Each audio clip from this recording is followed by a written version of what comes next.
So good morning and welcome to Doing Business in Florida seminar. I'll just give you a bit of background on doing business in Florida and how it got started. Initially, we started off as doing business in Miami. We were looking at the Miami marketplace, but after our initial research, it came back to us that we should probably look at a little wider group. So we looked at the Florida group. So in order for us to look at the Florida group, we hired our consultants from Next Connect, which is Cecilia St-Hilaire and Doug Wood.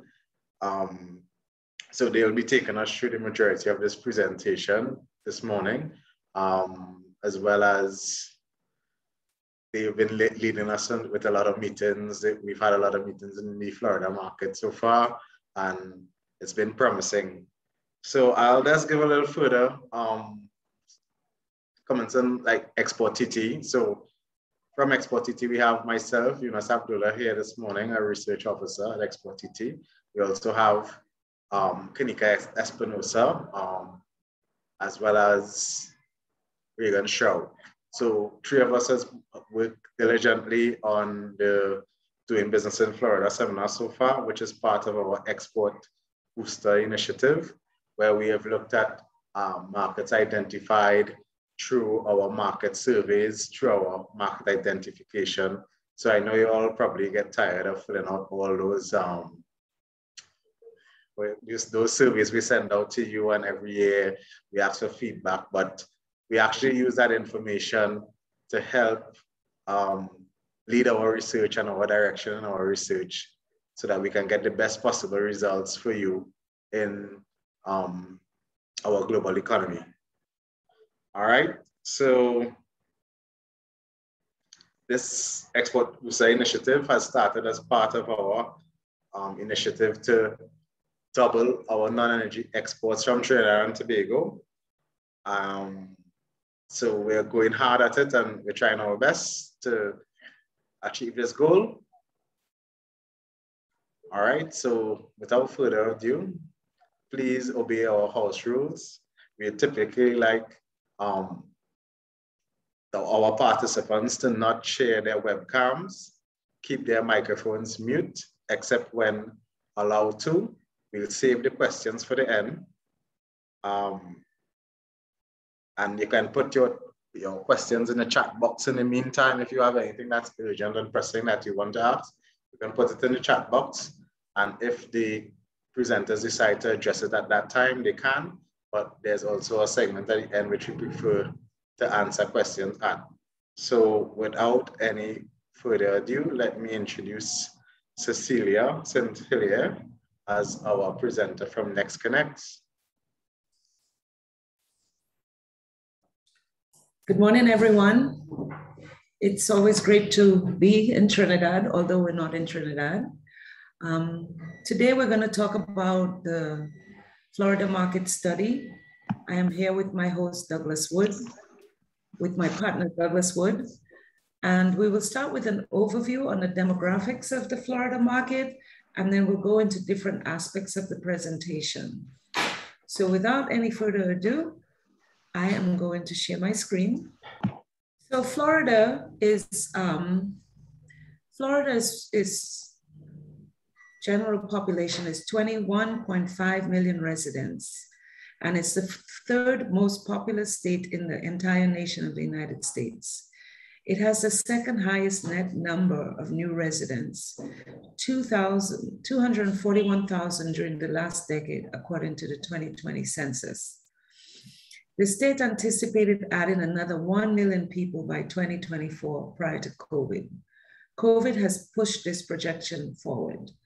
So because people in the north and other places feel that they are housebound, Florida is having a big boost in its folks moving over to Florida in search of more freedom, some outdoor space, and some warm weather.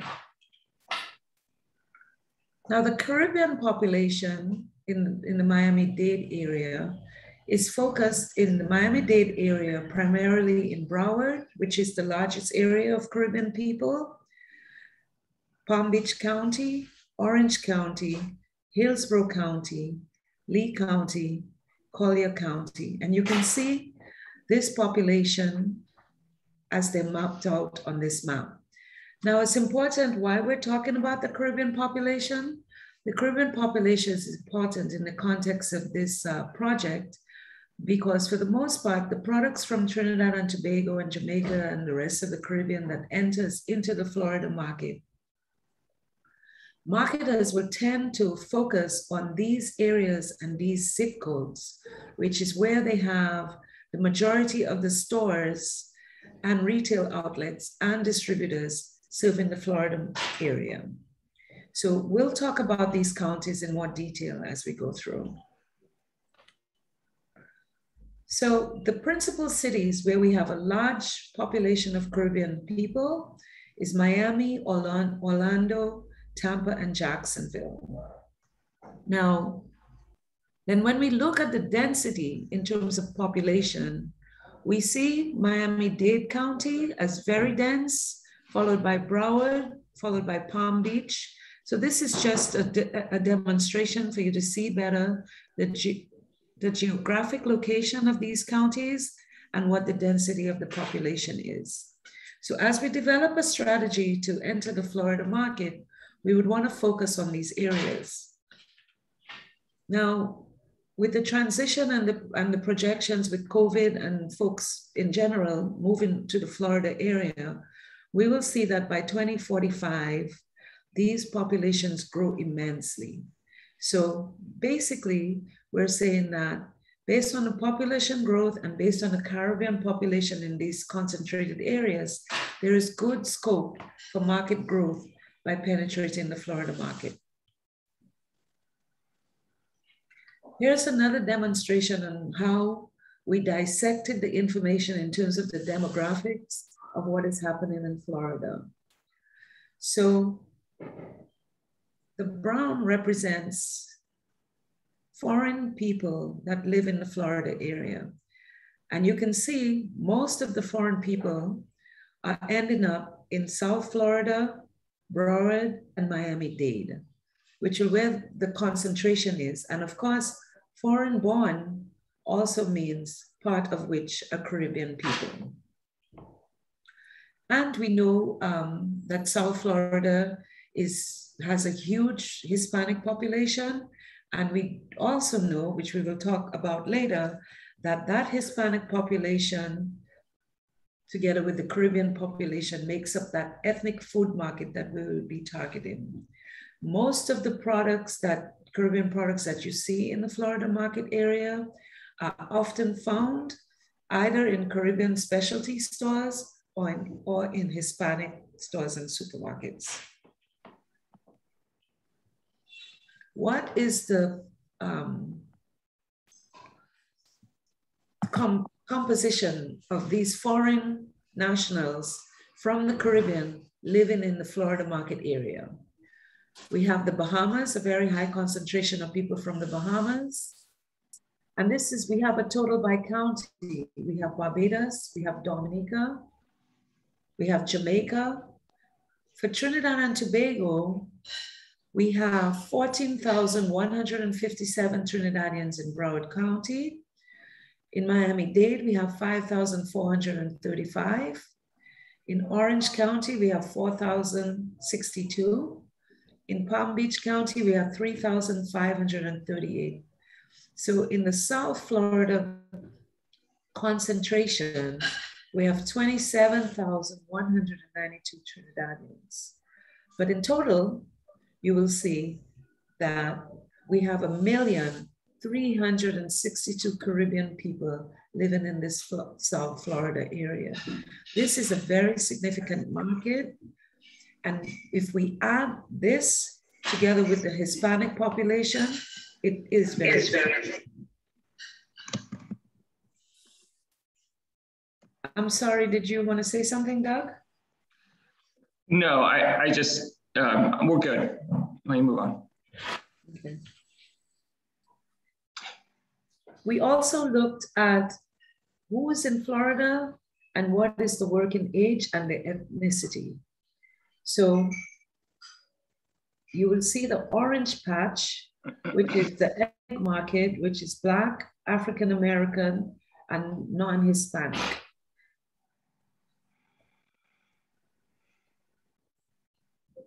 And you will note that the working age group ranges anywhere from 20 to about 64.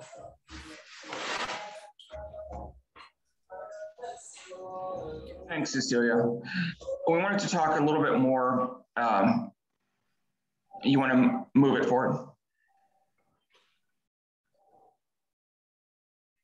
On the overview, we're looking, at the demographics, and what's so exciting about Florida is that you have all these new individuals moving there, and they're trying to set up new shopping patterns, trying to establish a new life, and they're willing to try new things, which gives us opportunities for the products that are being produced in Trinidad to enter the market and have some kind of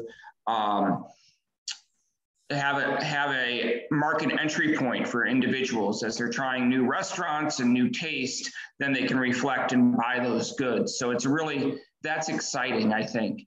And when we look at the overview that we're seeing that, across Florida and other metropolitan areas in the United States, the ethnic foods or the international aisle, even if it's Hispanic or whatever, is an attraction point to bring people into their store. So they're stressing it, they're making private label of it, and they're looking at it as an opportunity to grow their store in the mainstream, while at the same time, the Hispanic stores and the Caribbean stores have begun to embrace that more, obviously, and continue to push that out.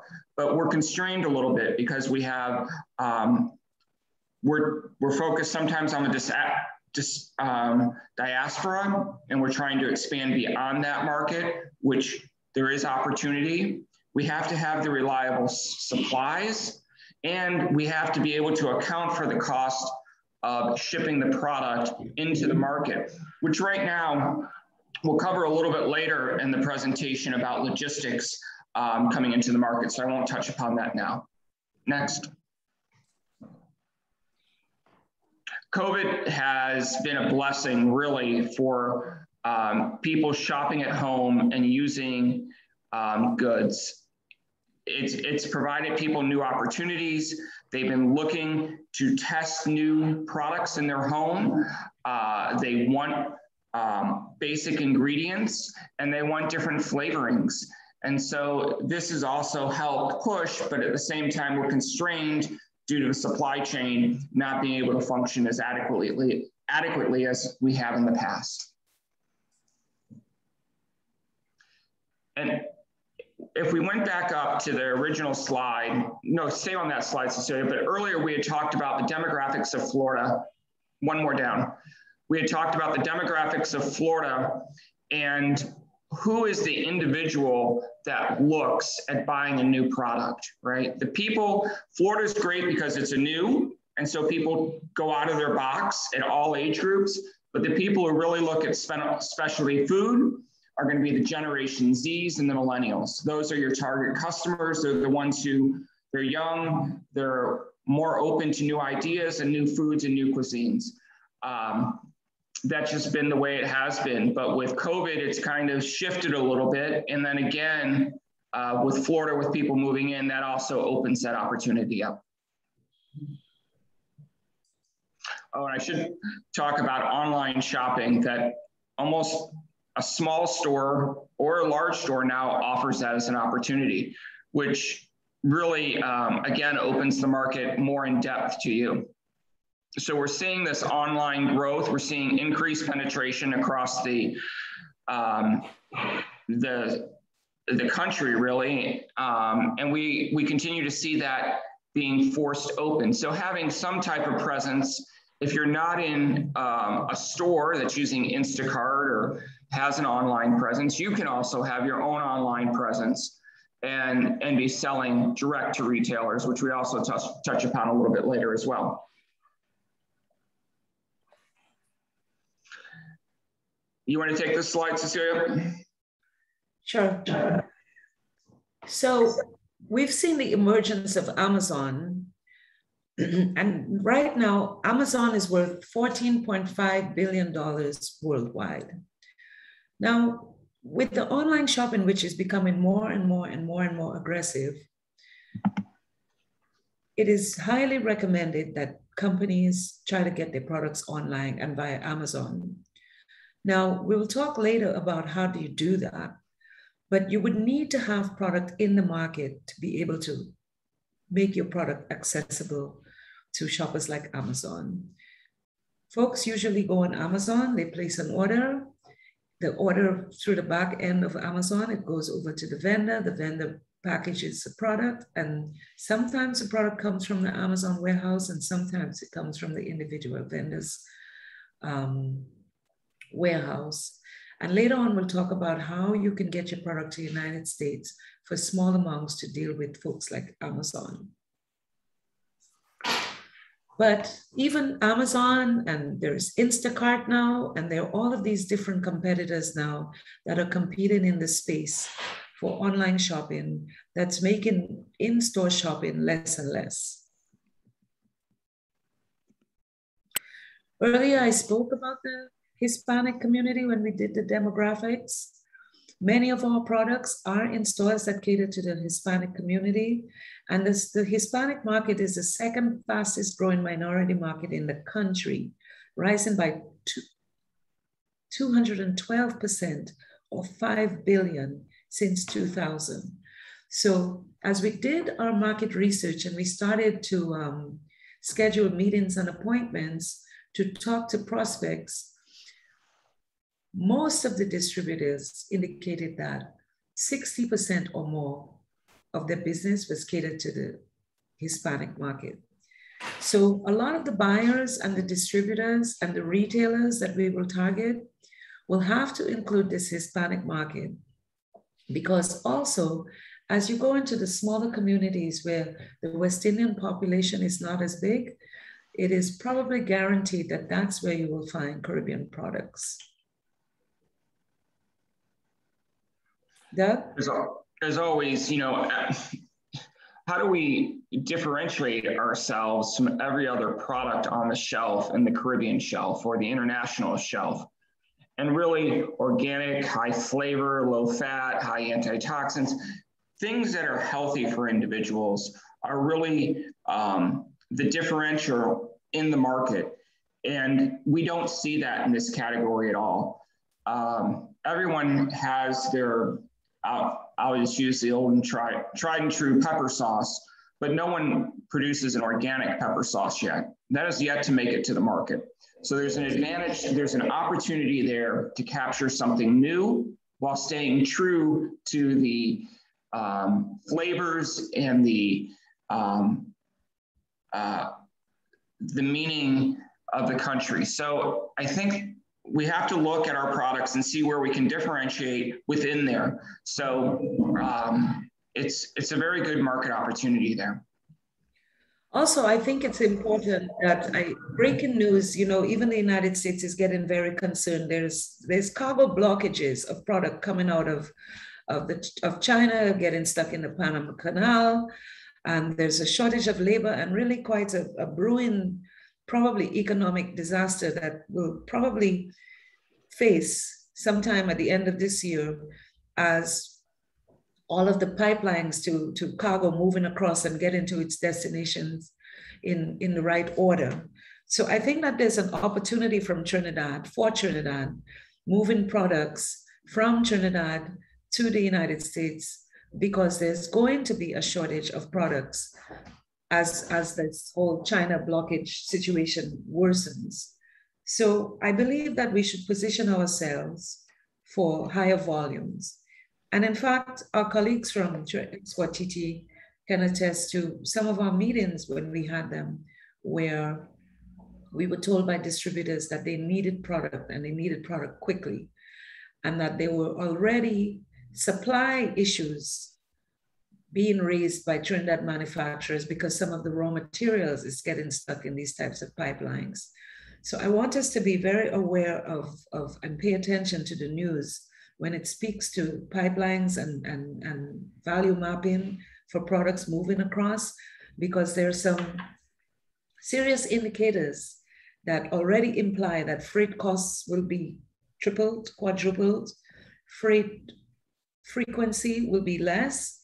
And so we need to start to plan ahead by ensuring that our raw materials, if it normally took us a month, 6 weeks, 2 months to get our raw materials, it'll probably take 3 and 4 months. So we need to plan ahead by ordering in advance so that we are not caught off guard.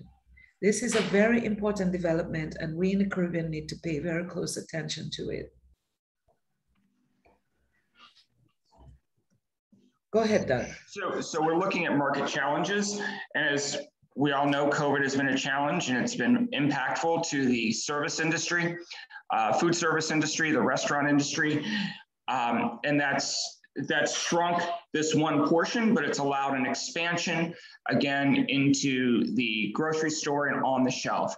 So, and this increase into online shopping has become this great opportunity to tap into that people are now embracing so strongly. Next slide. And then we have the major exports and imports for people cooking at home. We have the fish category, the beverages, the spirits, coffee, teas, spices, and people are looking for those products on a continuous basis. So, and there are shortages still on the shelf for these products. So it's the opportunity that you have to narrow down on. So you have the Caribbean Basin Initiative, as I think everyone knows, which is duty-free access to the U.S. And that's been there. What's really been a constraint, what's really been a constraint is the increase in regulation by the FDA on the manufacturing qualities and making sure that you can meet those targets. That's where we're having this constraint for Trinidadian products coming into the country, because it's really, while it's looking at food security and food safety, it's a barrier to market, and it's a heavy barrier to market for a small company to invest in all the steps that are required, but it's necessary to grow your market and to be able to help with that. I know Export TT has been doing a lot of training and a dedicated program to this. So if you haven't, please reach out to them on that. Next slide. This is kind of just what's available in the Florida market.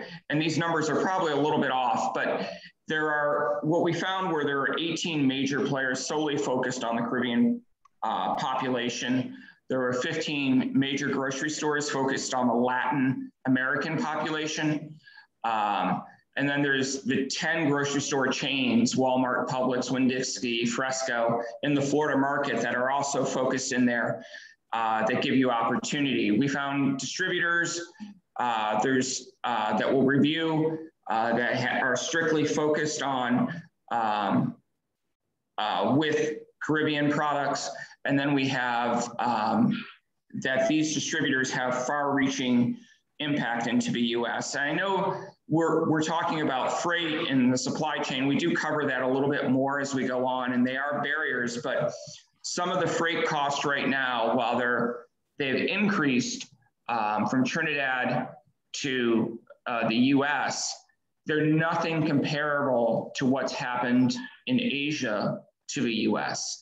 And so while you're able to pass on some of those costs built into your price, that same competitor who's coming from Asia has a larger portion to do that. So again, as always though, we have, it's always very competitive in the US. Margins are very thin in grocery stores.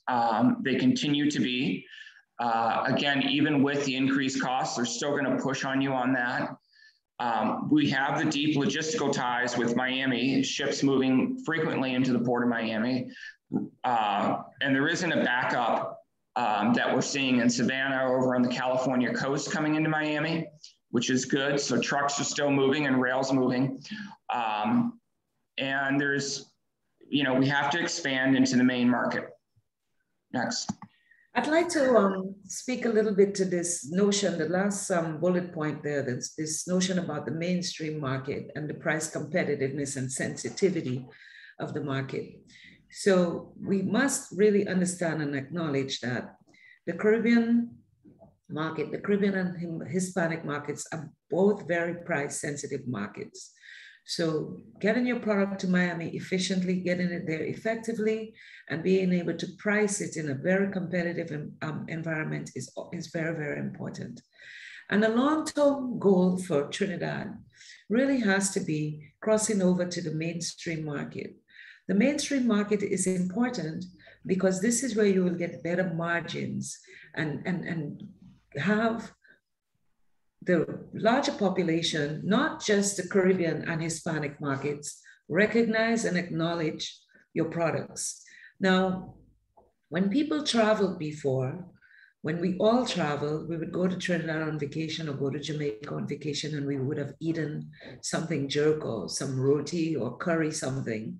And then we buy whatever and we put it in our suitcases and we come back into the United States. And that's how we always got what it is that we wanted from our islands. Now that folks are stuck and they're not traveling as much, more and more they're going to these stores to find these little goodies that they no longer can pick up and put into their suitcases.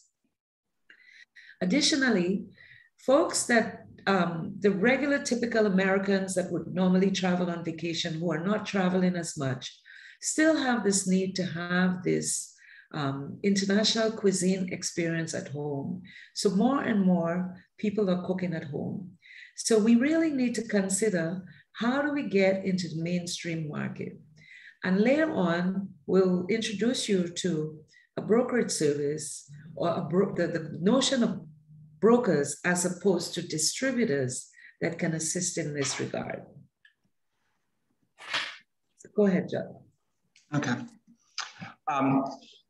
So we're looking, I'm sorry, I kind of got lost here for a second. All right.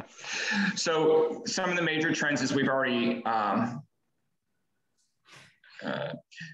think the major trend out of this side is this fourth industrial revolution and big data and cloud data.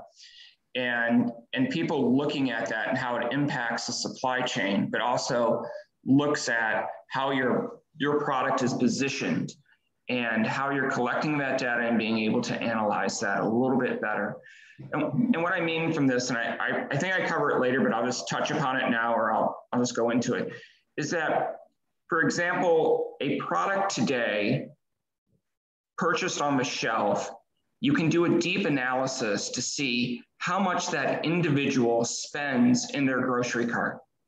So you could have a product that maybe CMOS, the CMOS drink, right? Really not it has a place. It's not overly popular, but it does have a place and people do like it. But maybe the person who buys CMOS when they go shopping, they always spend $200 on their cart versus the person who goes in and buys another product, maybe only buys $20.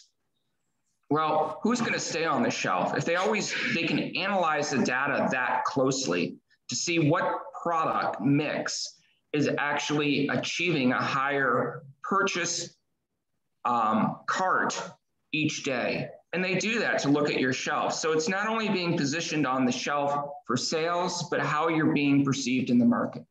So it's always good to look at it that way. Next.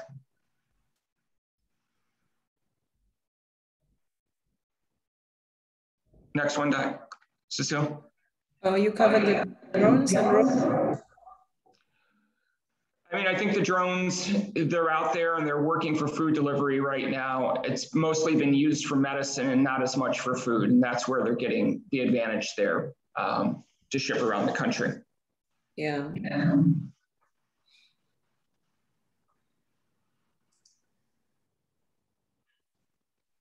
We talked about online shopping and it's increased. It's simple apps. And it's just not the major players. When we talked to you back when we did the Atlanta discussion about a year and a half ago, I think, or a little over a year ago, it was just really rolling out. And today it's fully embraced in small markets, large markets, and how you you have to be in it. You have to be in it. It's not something you can ignore anymore. So people want that online thing. There's also always the online. People are doing to have a system here to do online sales. You have to have a bank account. You have to incorporate in the U.S. so you can accept that money. And getting there is a crucial step. The margins, it's always where you're going to play in the market, right? And we're saying there's razor thin markets. That can always change depending if you're going at a different level and how you're positioning your product, right? If you're trying to position it to a high-end boutique, then you can change the discussion. We've always looked at a grocery store, for example, like Kroger. We used to talk about an example of jams, where you'll see the high-end $5 strawberry jam, you see the $3 Smuckers, and then you see the $2 private label. And a lot of times the $5 guy is the one making the $2 one under private label, but so you have to be able to position yourself and see where you're going on the shelf and competing against that. These are different aspects of the online system. The pickups at the store, not even having to go into the store, doing your orders, paying for the $5, and then your order's sitting there when you get there. Everyone has moved to this. And again, these small independent retailers have done this in the last 6 months. Yeah, but bear in mind too that that's kind of non-existent in the smaller mom and pop retail shops. So there is an opportunity for more online shopping and folks getting the product in what we call mainstream USA. And so as you prepare for Miami, I hope we consider how do we get across to the mainstream. I think we've been doing a very good job at getting to the smaller retailers, mom and pop stores, and it's time that we step up our games and get into the larger retailers.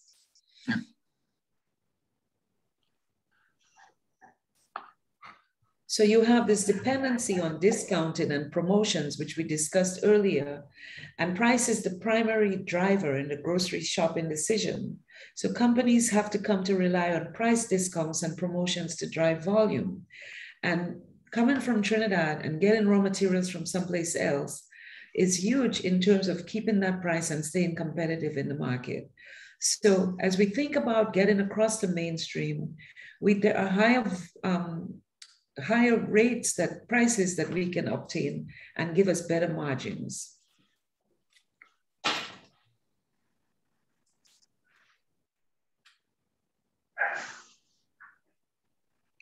So we spoke about the razor thin, and we spoke about the competitiveness, and we also spoke about the need to consider other opportunities that might exist, particularly as more and more people rely on getting products out of mainstream and being able to maintain good profit margins. Go ahead, Doug. I think we've covered that one. Okay.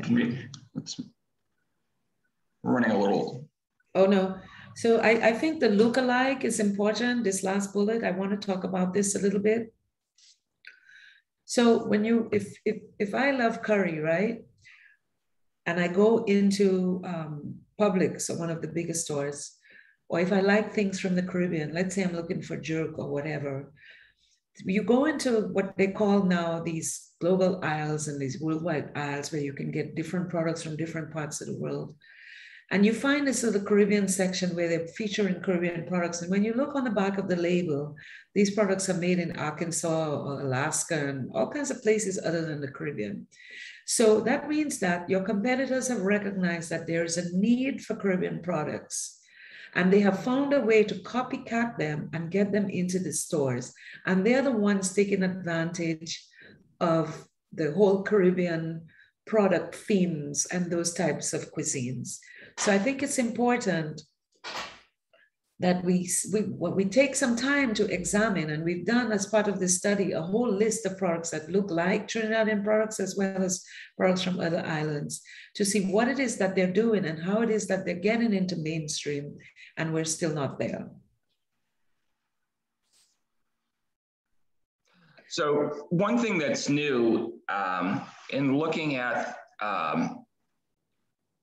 the profile of a wealthy person in the US, it's health is the divider now. They'll spend more on groceries. It used to be, you know, they might have the nicer car, they might have the nicer whatever.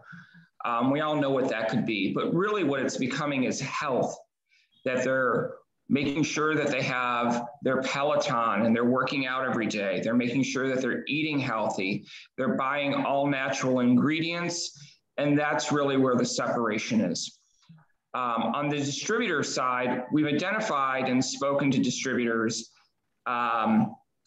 throughout the Florida market that have a far-ranging impact. Traders West, which many people would know from a long-established distributor out of Florida. They carried the Chiefs brand for years. You have Four Seasons Global Trading, which is run through a Trinidadian company. Very impactful, doing crossover, branding into mainstream products, into smaller chains and retailers is where they found their market niche. AA Halal, you spoke with them, Cecilia, and they are, again, doing more the convenience store areas and the smaller ethnic markets. Yeah, they really find they have a distribution network, and they find themselves in the nooks and crannies of the United States in the South Florida area, going up to the Georgia border. Carib Imports has been doing ethnic stores and mainstream. Again, with Trinidadian roots. First World Imports has been mostly focused on Jamaican products, though they've been beginning to open up their eyes to other areas where there's a competitive advantage. Kingston, Miami does private label. They carry their own brands. They've worked for years with RHS Marketing and are established. And then we know some of these other ones over here, Grace Kennedy, Goya, always there. And then we have some brokers that we're happy to have family food brokers join us today for a small presentation on what their services are. And Pan-American food brokers are people that are also a different opportunity to help position your product in the store. The Florida market, we have the supermarkets, grocery stores, and small ethnic shops. We have brokers to get you into the product. You have central buying that you have to look at, and direct importers. On the central buying, right, if they're doing private label, especially for a store like Publix, they bid those out on a maybe 18-month period. So you need to get onto the list to even be qualified and then apply to be able to produce that product for them. Is kind of how that works. We have in the international groceries, we have the Caribbean Supercenter in Orlando, which is a large supermarket just focused on the Caribbean market. We have Broward Meat Markets down in Miami. Sedano's is a chain in Key Foods, both going on the Hispanic ethnic store chain with Caribbean products on the shelf, supporting that. Again, on specialty foods, someone had asked me, I think earlier, where you could look at higher margins on organic pepper sauce or something, a Whole Foods or a Trader Joe's. It's a longer sales process, but those are the types of stores you really want to look at that would have that type of thing. Sprouts, might be another one. Winn-Dixie has been moving over their stores to a Hispanic theme. We saw this done very effectively in the Houston market, and they're doing this now in the Florida market. And then we have Bravo Supermarket, again, a smaller grocery store chain in Florida, focused on the Hispanic ethnic market that carries a fair amount of Caribbean products. I kind of talked about Traders West earlier. They're looking to expand direct. We had one thing we're seeing as a theme through all of these distributors is really looking for that FDA approval of the companies. It's really highly desirable. Next. Again, they're sourcing Kingston, Miami. You know, they've worked with RHS for years, and they're more than happy to work through RHS to look at new products. And I think what is important to note is that all of these distributors also service Atlanta, North Carolina. We did some work earlier in the Houston market and in the Atlanta market. And what we discovered is that most of the key players that are there are no big, large distribution centers in these other neighboring states, which is the south of the United States. So Kingston, Miami, Traders West, all of these distributors truck product from Miami to Atlanta and to Houston, which is why the focus today is on the Miami market, because we have discovered that there are two main ports where people go for product.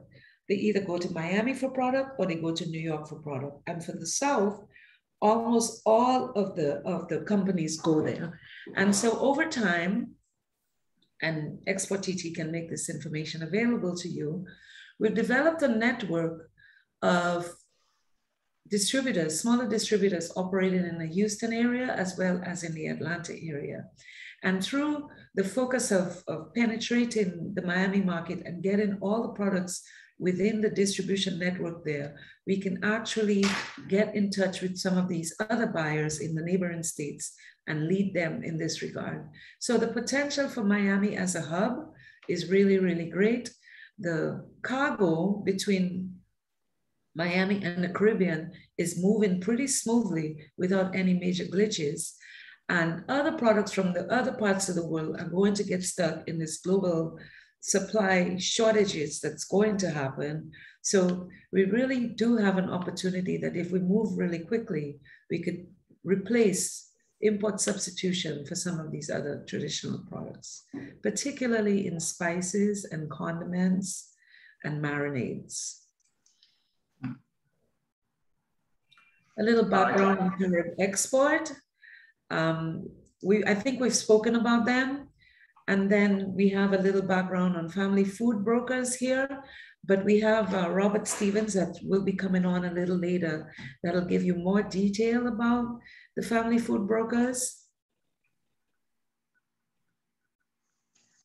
I talked earlier about the analytics within the stores and how much data they can collect, but it's, you know, they're looking at revenue per item per day, comparing it versus other products that are being generated. So it's harder and harder to stay on the shelf.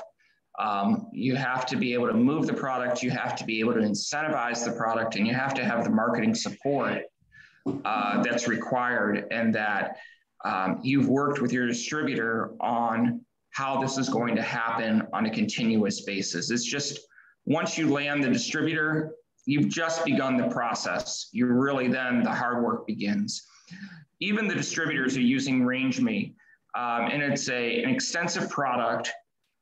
Instead of having your product reviewed at Albertsons or Target, you're putting your product on Range Me. They're collecting all the data on your product. So that would be your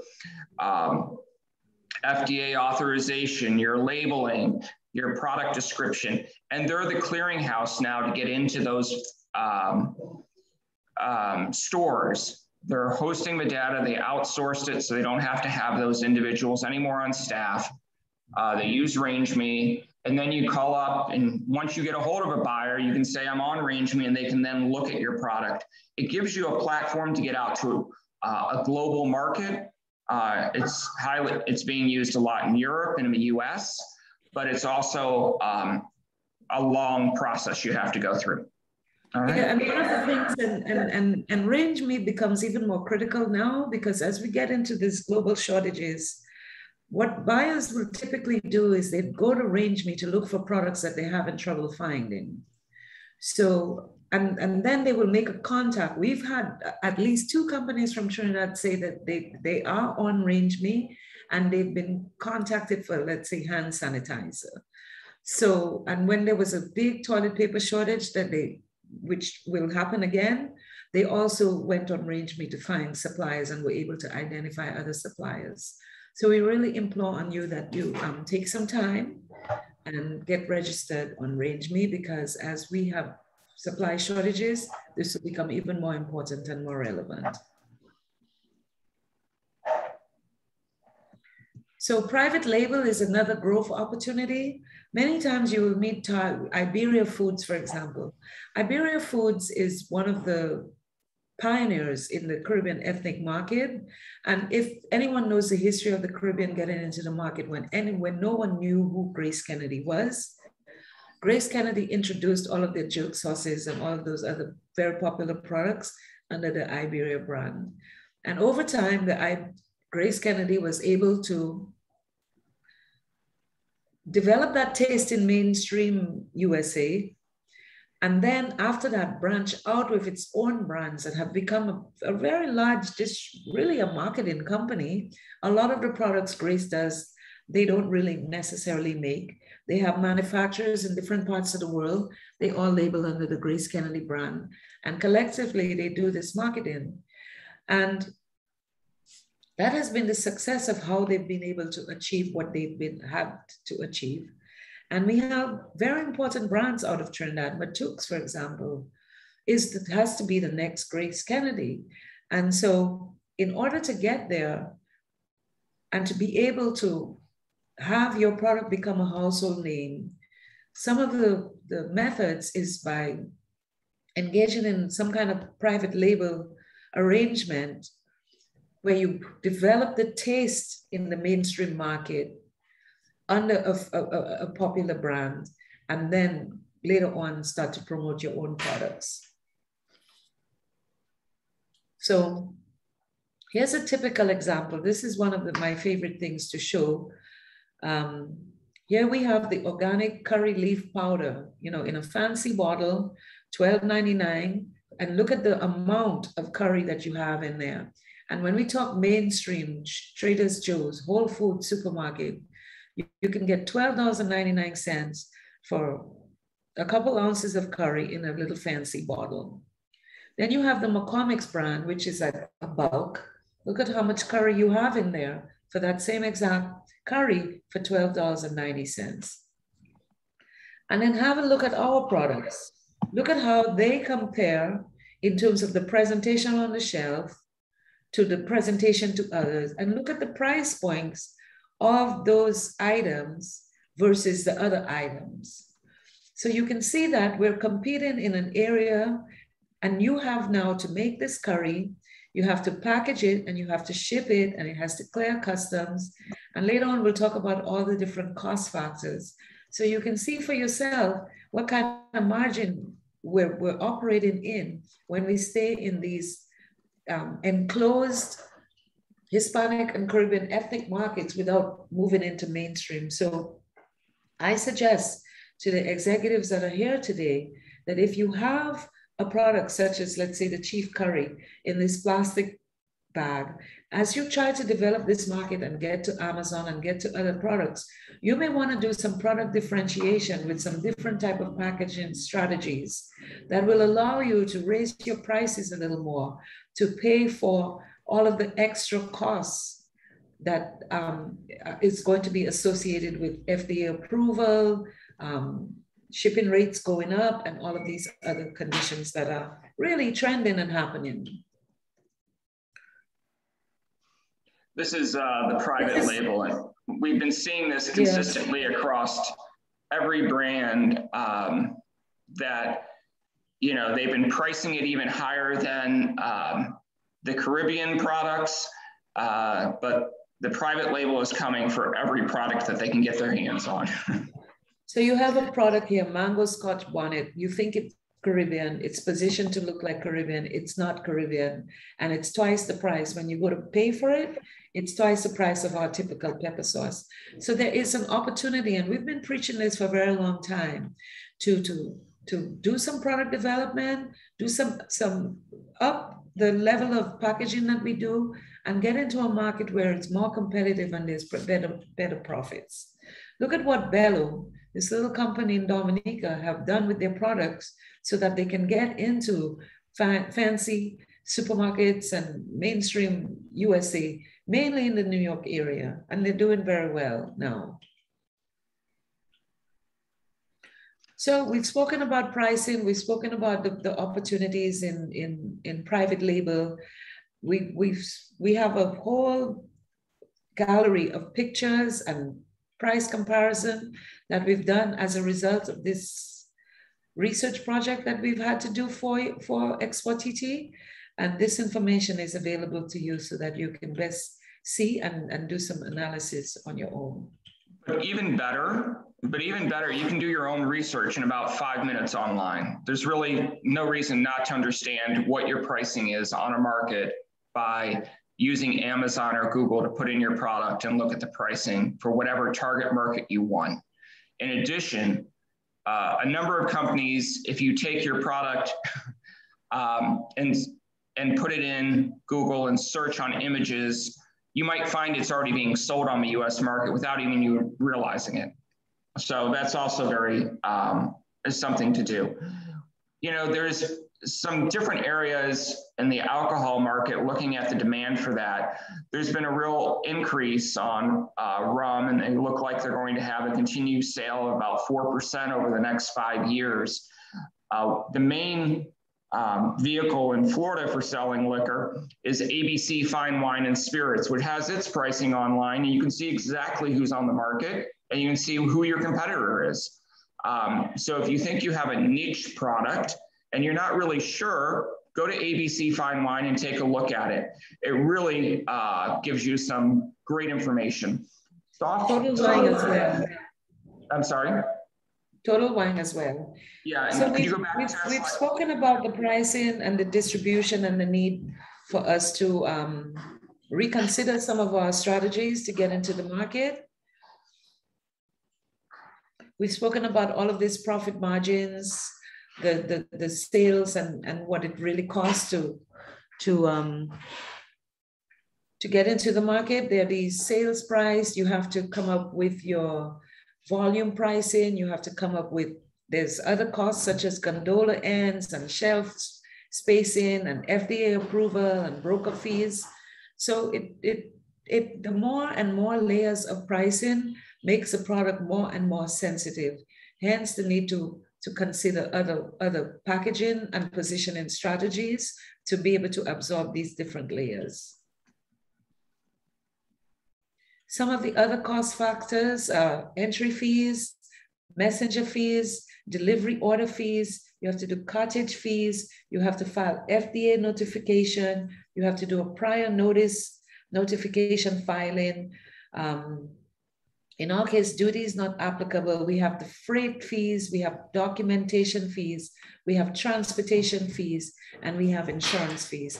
And if you look at this pricing model, you start off as the producer, the broker gets about 5 to 10%, the importer gets 20 to 40%, the distributor's margin is 28 to 35%, the retailer is 33 to 50%, and then you finally have the consumer. So what you sell for $1 in landing price equals almost 4 times the amount when it gets to the consumer. And here's a quick little formula here that you can use as you try to determine what your price can be. So here it is illustrated a different way. It starts off at $1. By the time it gets to the importer, it's $1.66. By the time it gets to the distributor, it's $2.37. And by the time it gets to the retailer, it's now close to $4. So, and if you're in a price sensitive area, You could find yourself with a product that's $5 when you do all of these calculations. And if your product is $5 and all of your competitors are $4, and you look the same and you feel the same, then we've got a little problem in terms of your product actually moving over the shelf.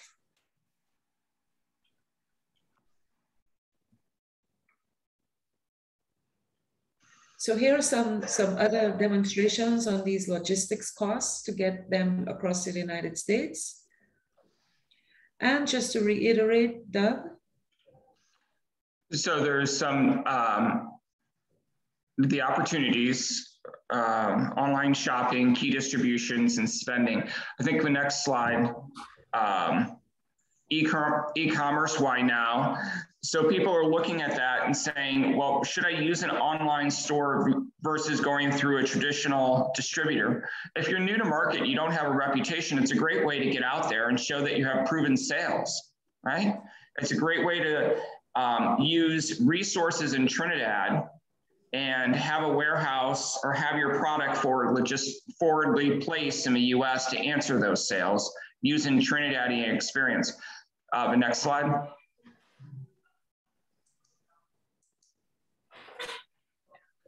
I think we've covered most of this. Yeah.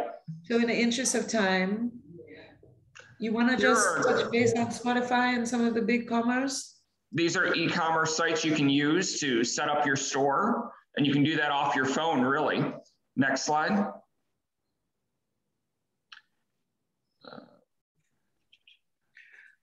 So one of the requirements of the project is for us at XConnect to try to come up with a summary of how do you map the process. And we have at least 2 speakers that will clear this up in a great way. But this is a great slide. First, you have to manufacture the products, you have to come up with the pricing, you have to get a distributor, you have to package everything for shipping, you have to ensure that you meet FDA requirements, your labels have to be in order. If phytosanitary certification is required for your product, you have to get that in order. You have to complete shipping documentation and prior notice documentation. You have to have a customs broker to take in the product, and you have to be able to provide quotations. And then when it gets to the USA, you have a customs broker that's out there trying to clear stuff from customs. You have the USDA that's coming to do spot checking. And if you're out of compliance, your product gets destroyed or confiscated. You have to clear the USDA. You have to do security filings. You have to secure USDA import permits. You have to avoid import action notifications to make sure that you've done all of your prior notice clearance. You have to clear all the federal agencies. You have to be in compliance with Food Safety Modernization Act, which deals with the recallability of products and being able to the traceability of products. And in some cases, the FDA will send inspectors to your factory to see if you have batch control and food safety measures in place so that if products are recalled, they can be recalled successfully. You have to secure your transportation arrangements, and you have to get your products on the delivery trucks. And then finally, there's a next step where the retailers have to receive the goods, they have to price it and get them ready for the shelves. They have to plan launches and promotions if necessary. They have to set goals and sales objectives, and they have to formulate a plan to move product. At the end of the day, the most critical thing is that the products have to move from the shelf. And if they're not moving from the shelf, we're back to square one.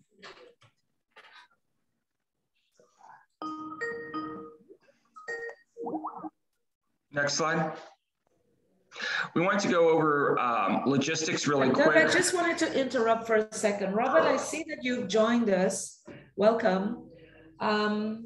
We are actually running a little late, behind schedule. We have someone right before you coming in for 15 minutes, and we had you scheduled for 10. So I think that you will probably join us around 10:15, 10:20. You're welcome to stay with us if you'd like, but we're gonna just continue.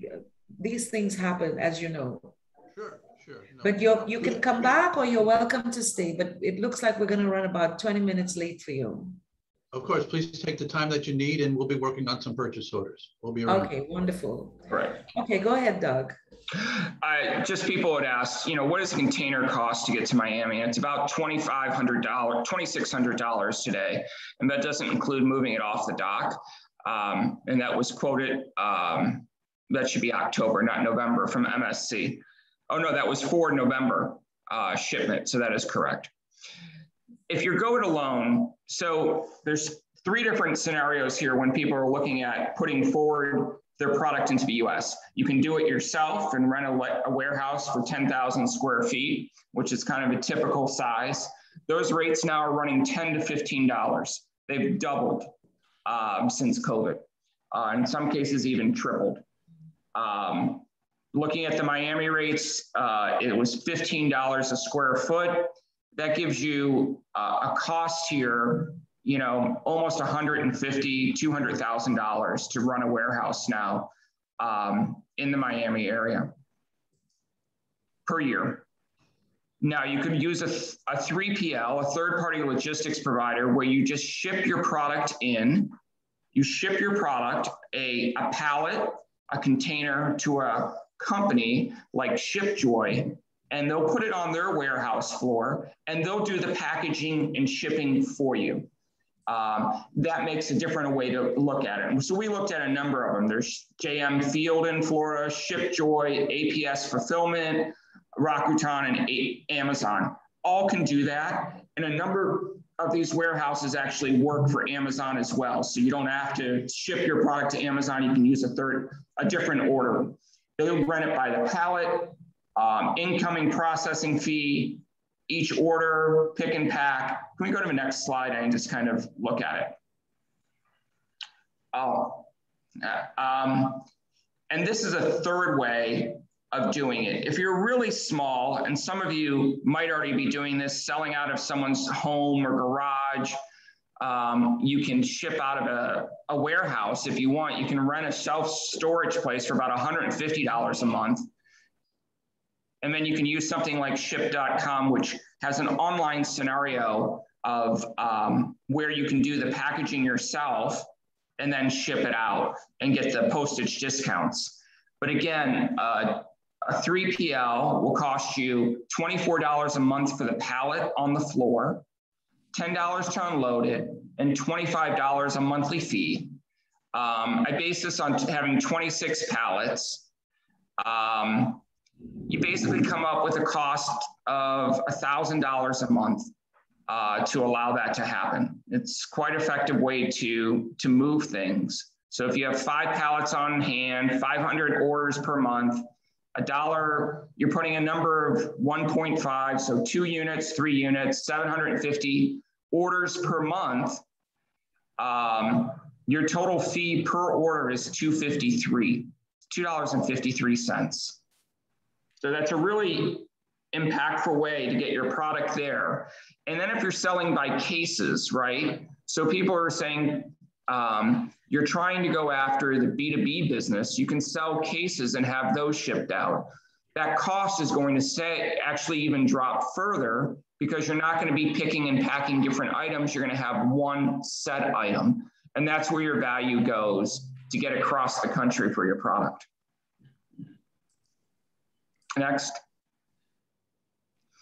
This is just something I like to look at when you're looking at, let's say, UPS or a shipper and where you put your warehouse. Each one of these colors shows you increasing your costs. So if you're in Florida, to get to New York, you have to go through 2 zones, or to get to Chicago, you have to go through 2 zones. If you are based in Texas, Texas, you still have to go through 2 zones. Georgia, you can see what I'm saying, it steps up. And so you kind of have to map out your warehouse, where you're located in the country, and kind of do that math on how effective it is to ship across the country or ship to a different area. Next. This is how sellers find buyers through corporate supplier diversity web portals, going to market, doing trade shows, searching the web. inquiries, and attending trade shows, all very effective in finding new people to take your product.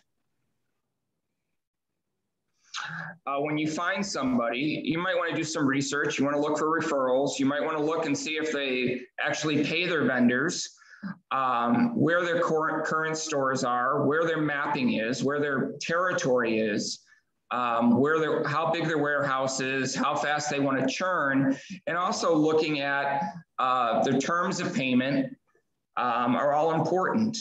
If you're trying to find once you find a distributor, it's really important to do the due diligence on that person, right? If you want to hire your own sales rep, here are other ways to go about that. It's pretty easy to go out there today, right now, after this call or while we're talking, look at one of these sites and put in your terms and look for a sales rep in food products and see what it costs and see if you can afford that, if that actually makes sense, and if that could help you expand once you have your warehouse. It's important to determine when you're looking at a distributor or a sales rep to determine what your territories are in the US. You might want to give someone the whole US, but that's a lot of country. You might want to subdivide it into different markets, and here's just a quick way, but you could dice it a million different ways into the US and how you roll out your product. And you know, sales reps operate by territories. So we've kind of mapped out, if you're interested in the Florida area, you want to be able to have a sales rep that focuses on the South or the Midwest or the West or the Northeast. So I think for us as ethnic and Caribbean suppliers, I think the South and the Northeast should be the focus, because that's where you have more diversified communities and people from diversified ethnic backgrounds. And then I love this sales funnel. If you're looking at hiring a salesperson, a sales rep, and looking at how much should you pay that person for what work they're doing. And it's like lead generation, right? Just creating a list of, is there much value to create a list of names? Well, there's a little value there, but not much. If you're prospecting, you've taken that lead and you've researched it a little bit, and now you have some potential buyers within that, that's worth it. Now you qualified it to see, oh, they're buying my competitor, so now I'm in there more. How feasible is it for me to get the product there on a pricing now that I've looked at their pricing and everything, and I've begun to talk to them? Now I quote it and bid it. I get an award, right? And this is kind of how it's time and success to actually get a sale, if you look at it this way. Once you're awarded a contract, when you get the PO, because just because you've been awarded the work doesn't mean you're actually going to do the work. And then once you close the account and then get a resale and you start the whole process again. So I think this is just an interesting way to look at it. And each one of these steps can be broken down into tasks of how to achieve that. You can go to the next slide as well. I think I've just broken this down each time to look at qualifying these sales and the tools that you use that you have within your company to strengthen that sales process. And it's a good exercise. This thing's been around since the early 1900s, but I kind of refreshed it a little bit. Social media, we're gonna have someone talk about that today and how that can support your brand and entry into a market, and also how you can do that from Trinidad to support an online presence, an online store there as well. And I think we all understand that it increases accessibility. You have to be able to monitor posts of people maybe disparaging your product or praising your product and making sure they have the proper weight. And then we're looking at different ways to do about that. And again, we'll have another presentation about that in a couple minutes later today. So for a quick conclusion, you know, there are opportunities. I think we've identified what those opportunities are. There are some specific trade shows that one can participate in. And we'll have two presenters today that will speak to opportunities that they will make of themselves available in terms of you getting into the ethnic Hispanic market and or the mainstream market. The social media and the public relations is very, very important. You need an active market representative. You can't do this remotely. Someone has to be hired, and you have to know what your price is and what your margins are and how low you can go. There were a couple questions I just want to go back to that were answered that were put in. You have to be in the right market for the people who are saying, well, ethnic people won't pay the higher price for the organic. And you have to move past the ethnic market into the mainstream market to get to that point. So it's not just saying I'm going to go to the Caribbean Superstore. It's how do I get into a Sprouts, or how do I get into a Whole Foods, or how do I get into the local organic grocery store that might buy a case, and having it forward deploy, because there's a whole directory of organic grocery stores across the US that you can get into. And I think the other question, where was it? I want to touch upon. Sorry, lost it. Yeah, I think that that kind of does it. Yeah, in the interest of time, I think there is a session later for questions and answers, and for our colleagues at Export TT, please, for those that are chatting, it's hard to read the chat while we're presenting. Keep a track of these questions, and then we'll come back in later. Now, I'm not sure if Eunice, do you take over, or do I introduce Lisa? Is Lisa there? Yes. Is she there? She's here. She just has to get on yet. Okay, so I'm going to stop sharing my screen now so that Lisa, Doug, you can do the introduction, Lisa's introduction, while I stop sharing my screen so she can share her screen, or are we sharing? She's sharing her screen. Okay, so I'm going to stop sharing mine now. You there, Lisa? If you could unmute.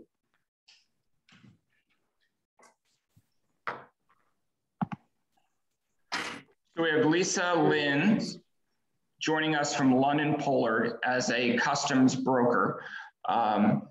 Their firm is the one that will help you get from Trinidad into the US with all the proper authority, and to make sure your product doesn't end up sitting on a dock somewhere waiting to get into the US. And as you know, waiting on the dock is just more money out of your pocket. If you can share your screen, Lisa. If you go down to that green button, you should have authority to do that. Is that right? Yes, but I'm trying to get back up here. Hold on. If you want to turn on your video. Okay. Technical difficulties. That's okay. Don't be nervous. We'll give you some time. Yeah. Ensure that your video is on, and then you click the screen share, and then you should be good to go. I can't get to the screen share, which is a difficulty. Let me see. The screen share is a green button at the bottom panel. And you'll see that it says screen share. If you'd like, alternatively, if you're having trouble doing that, I think you finally. Here I am. Okay, I'm good. Joe Warren. Joe, you started. Ooh, Joe Warren. Please don't screen share right now. Okay, can you see me? Just a moment. We can see you, hang on. Lisa, do me a favor. If you send the presentation to me by email, I'll share my screen and I'll help you through. Because I don't think you're sharing screen right now. I think it said Joe Warren is. Joe, could you stop your screen share?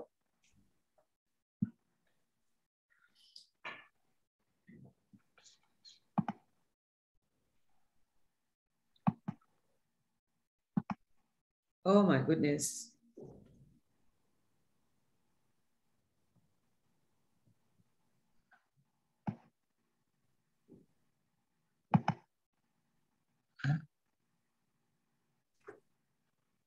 Joe, can you take off your screen share, please?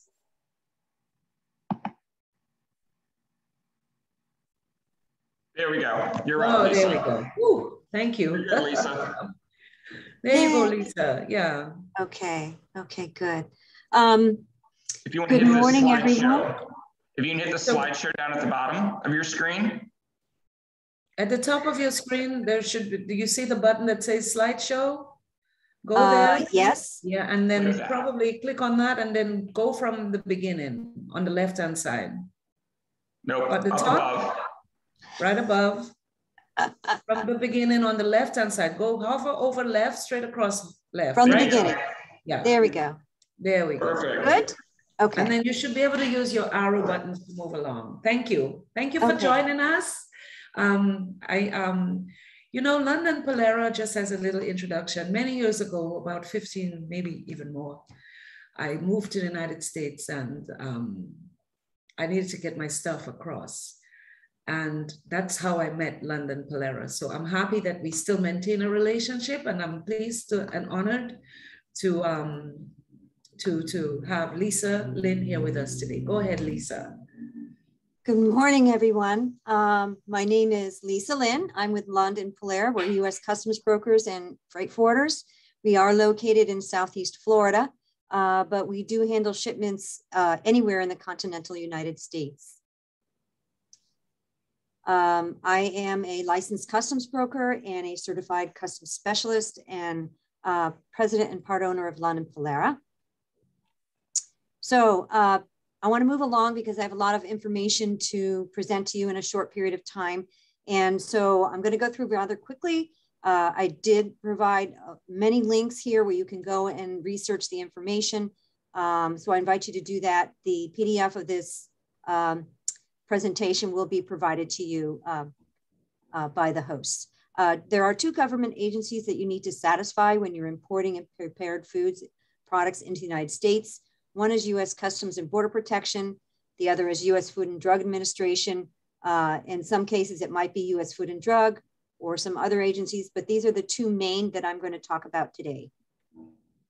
You have what it takes. There's a lot of information that was presented earlier in this webinar, and boy, oh boy, you guys did a lot of research. That was awesome.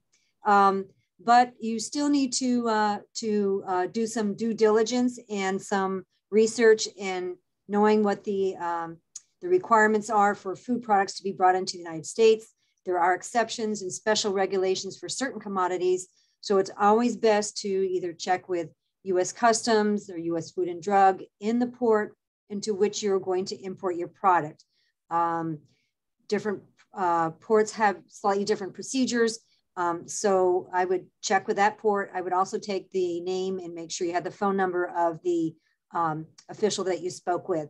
You can also contact a licensed customs broker such as London Polera or an importing consulting firm that will specialize in your products. Take your time, set up time, take some time and effort, do your due diligence to learn the regulations, apply for the necessary registrations, and this will reduce any chances of you having any problems and possible refusal of entry into the United States. U.S. Customs requirements we'll talk about first. Besides having their own regulations and procedures, U.S. Customs is the main watchdog for all other government agencies. The first I want to talk about is the marking requirements. If your product is a product of Trinidad, it has to state that clearly on the on your product, on the bottle, on the jar, on the bag. And it also has to be on the box in which your product is loaded into. If it's not made in Trinidad, it needs to state in which country it was manufactured. And here's an example here. This is a product of Turkey. It was packaged in Thailand, and it's distributed by a company in California. So all these notations are made on the package and are necessary.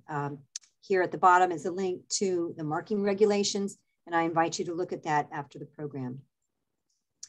You'll also be required to provide a shipper's invoice. It has to be in English, have the full name and address of the manufacturer, the seller, the buyer, descriptions of the goods, number of boxes, net and gross weight, and the value of each item in US dollars, and also the country of manufacture And this has to be broken down by item because the customs broker that will be preparing the customs documents needs to have that information in order to properly enter the documentation for U.S. Customs and U.S. Food and Drug. Here is a very plain example of a commercial invoice. And pardon me. And I have highlighted some areas that I spoke about. I'd like to draw your attention down to near the bottom. Are you able to see my arrow? Maybe not. Down where it says description, hot pepper sauce, 24 by 300 ml.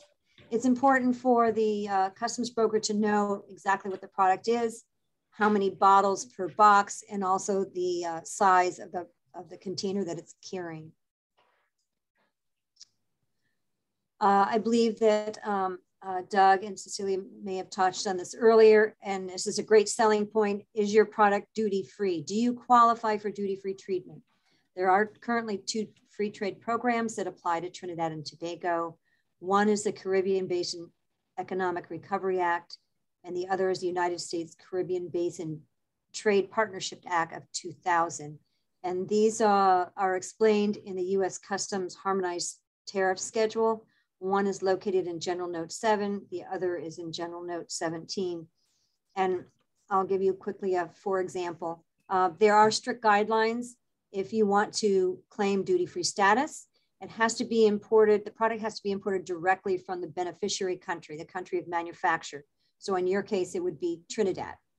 And this is some heavy language here, but we'll break it down. The sum of the cost of materials produced in the beneficiary country, meaning Trinidad in this case, or 2 or more beneficiary countries. This would be the United States, Puerto Rico, or the US Virgin Islands.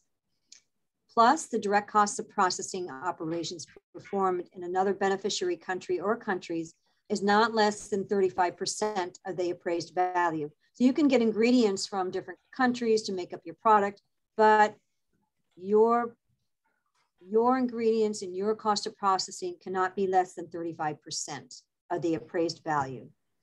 Now, the direct cost of processing another beneficiary country, the United States, Puerto Rico, US Virgin Islands, cannot make up more than 15% of the appraised value of the goods when they're entered for clearance in the United States. Here is a link to the U.S. Customs Harmonized Tariff Schedule. You would look under the section General Notes, General Rules of Interpretation, and General Statistical Notes for further information. Just a quick example, the total appraised value of your good is $100. The direct cost of processing is $25. The cost of materials made in Trinidad and Tobago is $75. So you can see that easily it makes up at least 35% of the appraised value, actually 100% of the appraised value in this case, and it doesn't qualify for duty-free status. In this example, the total appraised value is $100. The direct cost of processing in the US Virgin Islands, they used another beneficiary country, is $15. The cost of materials manufactured in Trinidad and Tobago is $85. So in this case, again, it makes up at least 35% of the appraised value. The direct cost of processing in another qualifying beneficiary country is not more than 15%. And so it does qualify for duty-free status. Again, I'm going through these very quickly. So I do invite you to look back. The final example, the appraised value, say, is $100. Cost of processing in the US Virgin Islands is $20. Cost of materials manufactured in Trinidad and Tobago is $80. It makes up at least 35% of the appraised value. The direct cost of processing, however, is in another beneficiary country is greater than 15%. So this would not qualify for duty-free status. Importer security filing is another thing I would like to go over. This applies to cargo shipped by ocean freight only. This importer security filing is something that the importer is responsible for. And if they don't do it or they transmit it late, they can be assessed a $5,000 to $10,000 penalty. It has to be transmitted electronically by computer to US Customs at least 24 hours prior to being loaded on the ship. It typically requires 10 data elements, including the Ocean Bill of Lading, including the SCAT code. And even though it's the responsibility of the importer, excuse me, they're going to rely heavily on the supplier for certain information, such as the manufacturer and the supplier's name and address, where the goods were loaded in a container. Were they loaded, is it LCL cargo, less than a container load, loaded at a consolidator's place? Was it taken directly to the shipping line and the shipping line loaded it? Was it a full container load and it was loaded at your factory? So anyway, they will rely on you for this information, and so you need to be prepared to provide it. I'd like to talk a bit about U.S. Food and Drug Administration. The U.S. Food and Drug Administration obviously regulates food products, and their definition of food is articles used for food or drink for man or other animals. I know that sounds strange. Chewing gum, and articles used for components of any such articles. So what do you need to do to be able to ship your prepared food to the United States?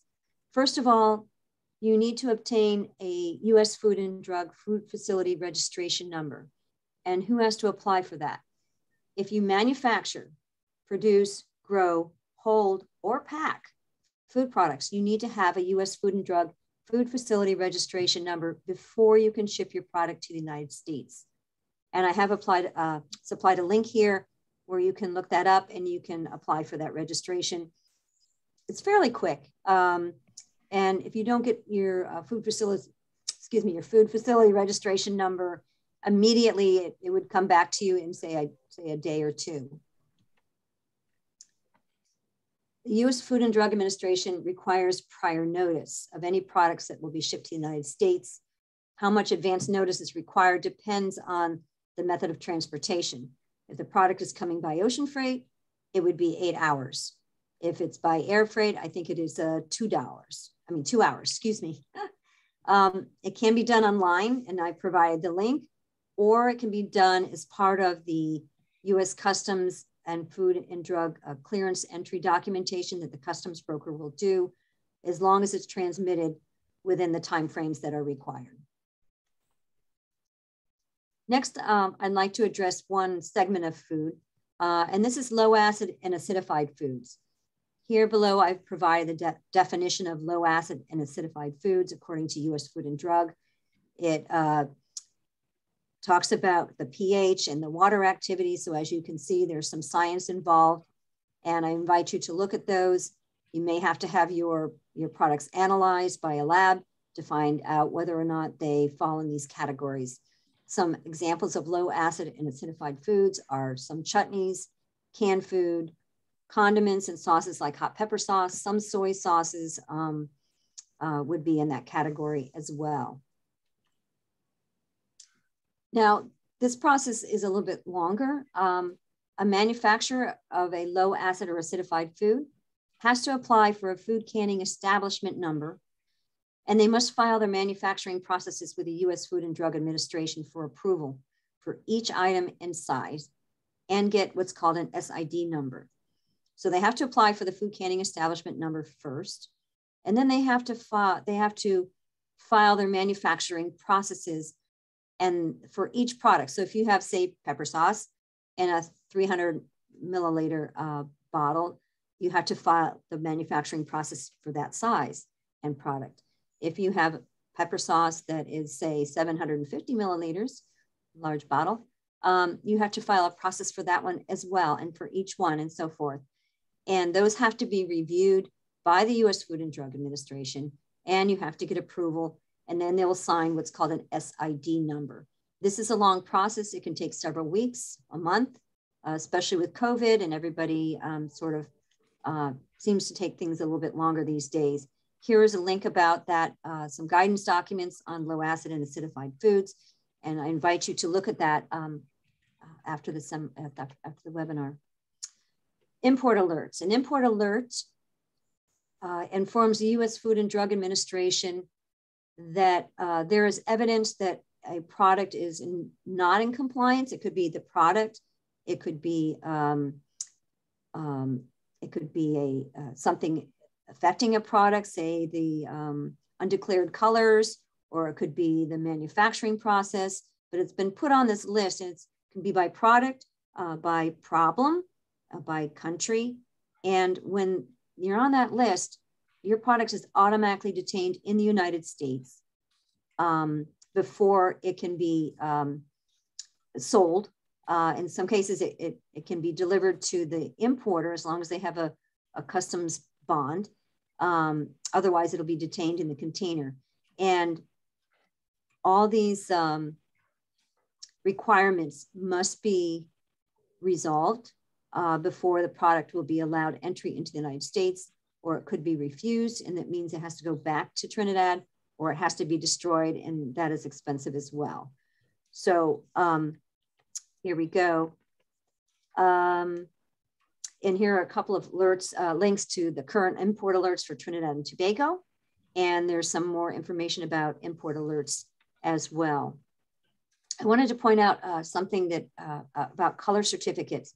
If your product has a food, a coloring added to it, like red 40 or yellow 10 or something like that, the manufacturer must have what they call color certificates, and they have to be current because they do expire. So make sure that you have the proper certificates. Nutritional labeling, there are strict guidelines for that. It's important that your product is labeled correctly, or the product might be refused, or Food and Drug may hold it and require the importer to create new labeling and attach it to all the product and wait for it to be re-inspected before it can be sold. And I provided a link here about the nutrition labeling. It's a good idea before you ship your product that the importer has a copy of your label, so any issues could be asked or addressed. You can see in the Blue Bunny product here, you can see it has red 40, yellow 5, blue. I can't read that, it's a little bit blurry. And then onto the product on the right, we have that, that bag that says product of Turkey, but is packaged in Thailand and it's distributed in California. So all that information has to be on the package.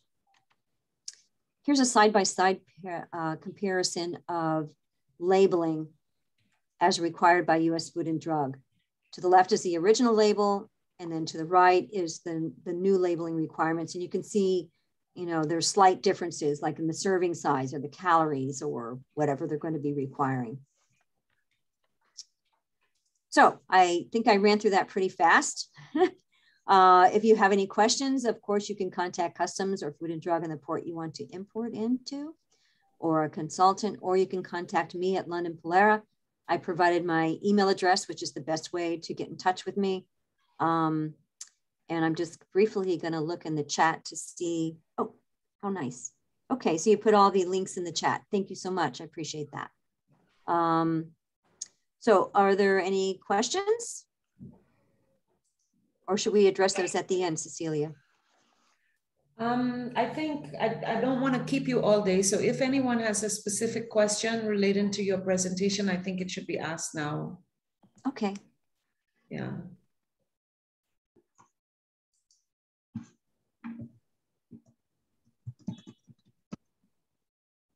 I think we're good. Lisa, thank you very much. You're more than welcome to join us for the rest of the program.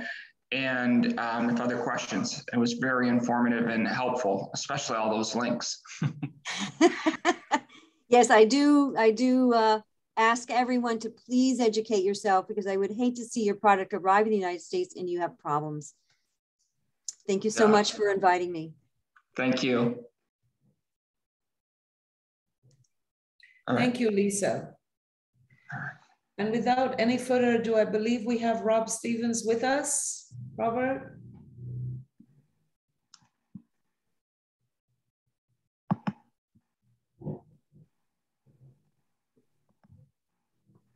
Hello, hello.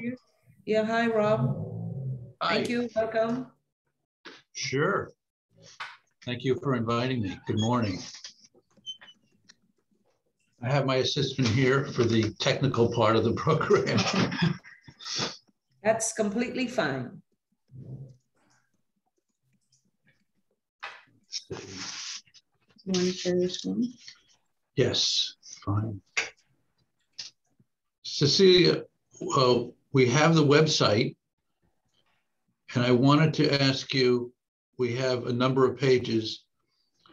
If it might be best for your audience there, for me just to kind of give an idea of what a food broker does and open up go right ahead. Open up the website to them when they have the time. When you're ready. Maybe sure. You just tell me when to do so. Okay. Ready. Would you like me to start by opening your presentation or the website? Presentation. PowerPoint presentation. Yeah, the PowerPoint presentation. Sure. Okay. How many people are listening to this? Any idea? Looks 73. Like a lot. 73. A lot. Douglas, what's your position here? I work with Cecilia. Okay, great. Great. Okay. Very good. My name is Rob Stevens. Can I'm the everyone owner see, of Family Food Brokers. Can everyone see the presentation? Yes. Okay, good. Wonderful. Yeah, good. Okay. Again, my name is Rob Stevens from Family Food Brokers. I founded Family Food Brokers in 2001. I've been in the food business since 1995, as a matter of fact, as the years go. We are a boutique food brokerage. It was founded on the premise to give everyone a chance who wants a chance, no matter how small their company is, the opportunity to be sold in the marketplace and give them their choice at the, if I may say, the American dream, but actually everybody's dream. We help companies, we hold their hands, new people. That's what we specialize in, of giving the opportunity, like I mentioned, to everyone. And we do like a lot of hand holding. People that are, as we've noticed with the importing and everything else that goes on, all the difficulties with selling food in America. We try to make it easy. We've been through it many times in all kinds of situations. We've done frozen items, fresh items, grocery items, and all the rest. So we're very seasoned. We know how to take you to each place. We know what's needed. We have a heck of a lot of experience. We have about 5 to 6 people, 7 people here in Fort Lauderdale that work under my roof. And we've probably got close to 40 different brokers throughout the country in all different categories, in all different kinds of supermarket chains. So we match up. One of the things that we do that's so important is we create a strategy when you come on board. We make a plan and everything is transparent. So whatever we're doing, everyone knows. So what we typically do is when we take your company as a vendor, we call you, and even if you're importer or distributor, and we set you up with a number of brokers. We have Zoom calls. We have all kinds of planning that goes on. And we put it out there, and we find out what supermarkets match the vendor with the broker, with the supermarket chain. Supermarket chain could also mean distribution company, whatever it might be. And we also deal with, there's so many different parts of this business. Matter of fact, this is the kind of business that you really need to have a broker, whether you choose us or another broker. It's like going to court. You need to have a lawyer. You need somebody to guide and protect you. And it's a very expensive business, as we know, and it's very expensive making mistakes. So we try to help you. We at least ask when you have a decision to make. You don't necessarily have to take our opinion, but at least ask us the question and give us the opportunity to allow perhaps what we believe might be the best way for your company to go, the most profitable, which is what we're always after. So we try to put everything together to make sense for you. We have food service, which would be would be restaurants, hotels, catering companies, anything that's sold in bulk. I'm sure you've heard of Cisco, et cetera.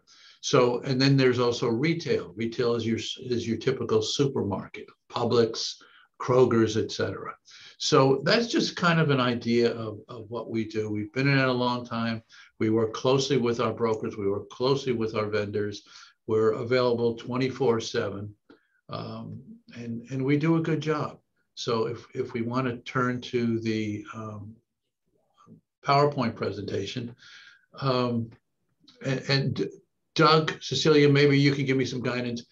Should I reach through each page, or should we open it up to questions that these folks might have? You should just speak ad hocly, whatever is relevant, and then we'll, at the end, we can open up to questions. But yeah, keep going. Okay. I think, Robert, what would be important for the audience is that market entry strategy and all the preparation that it takes to get something, a product, particularly out of its niche, the niche Caribbean ethnic market into mainstream USA. I think that's what's going to be important. I think that's the role that you can play to in terms of explaining that to them.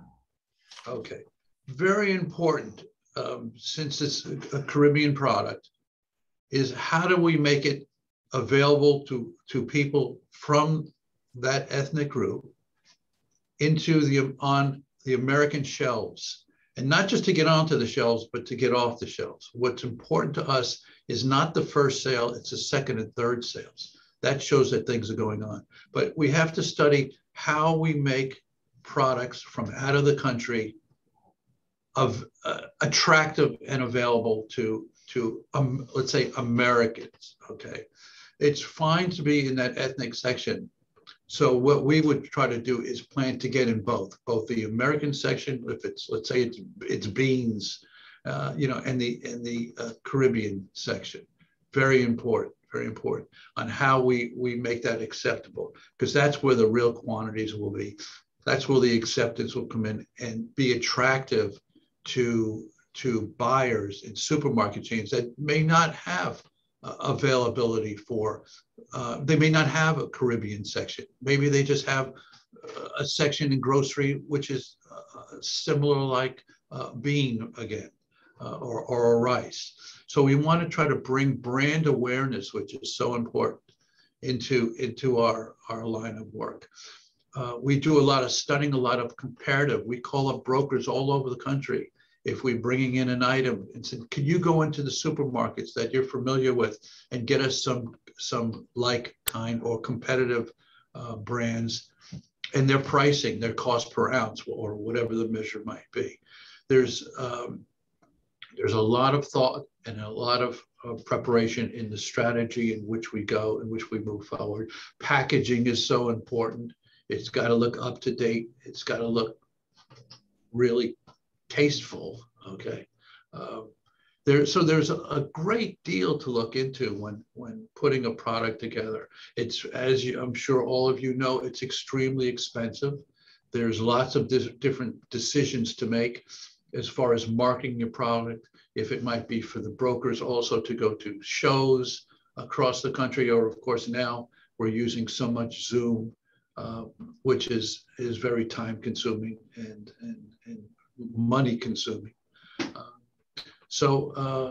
It's, let's see what else I could tell you. Oh, okay, well, we have why use family food brokers. Those are just some nice comments that people made about our company.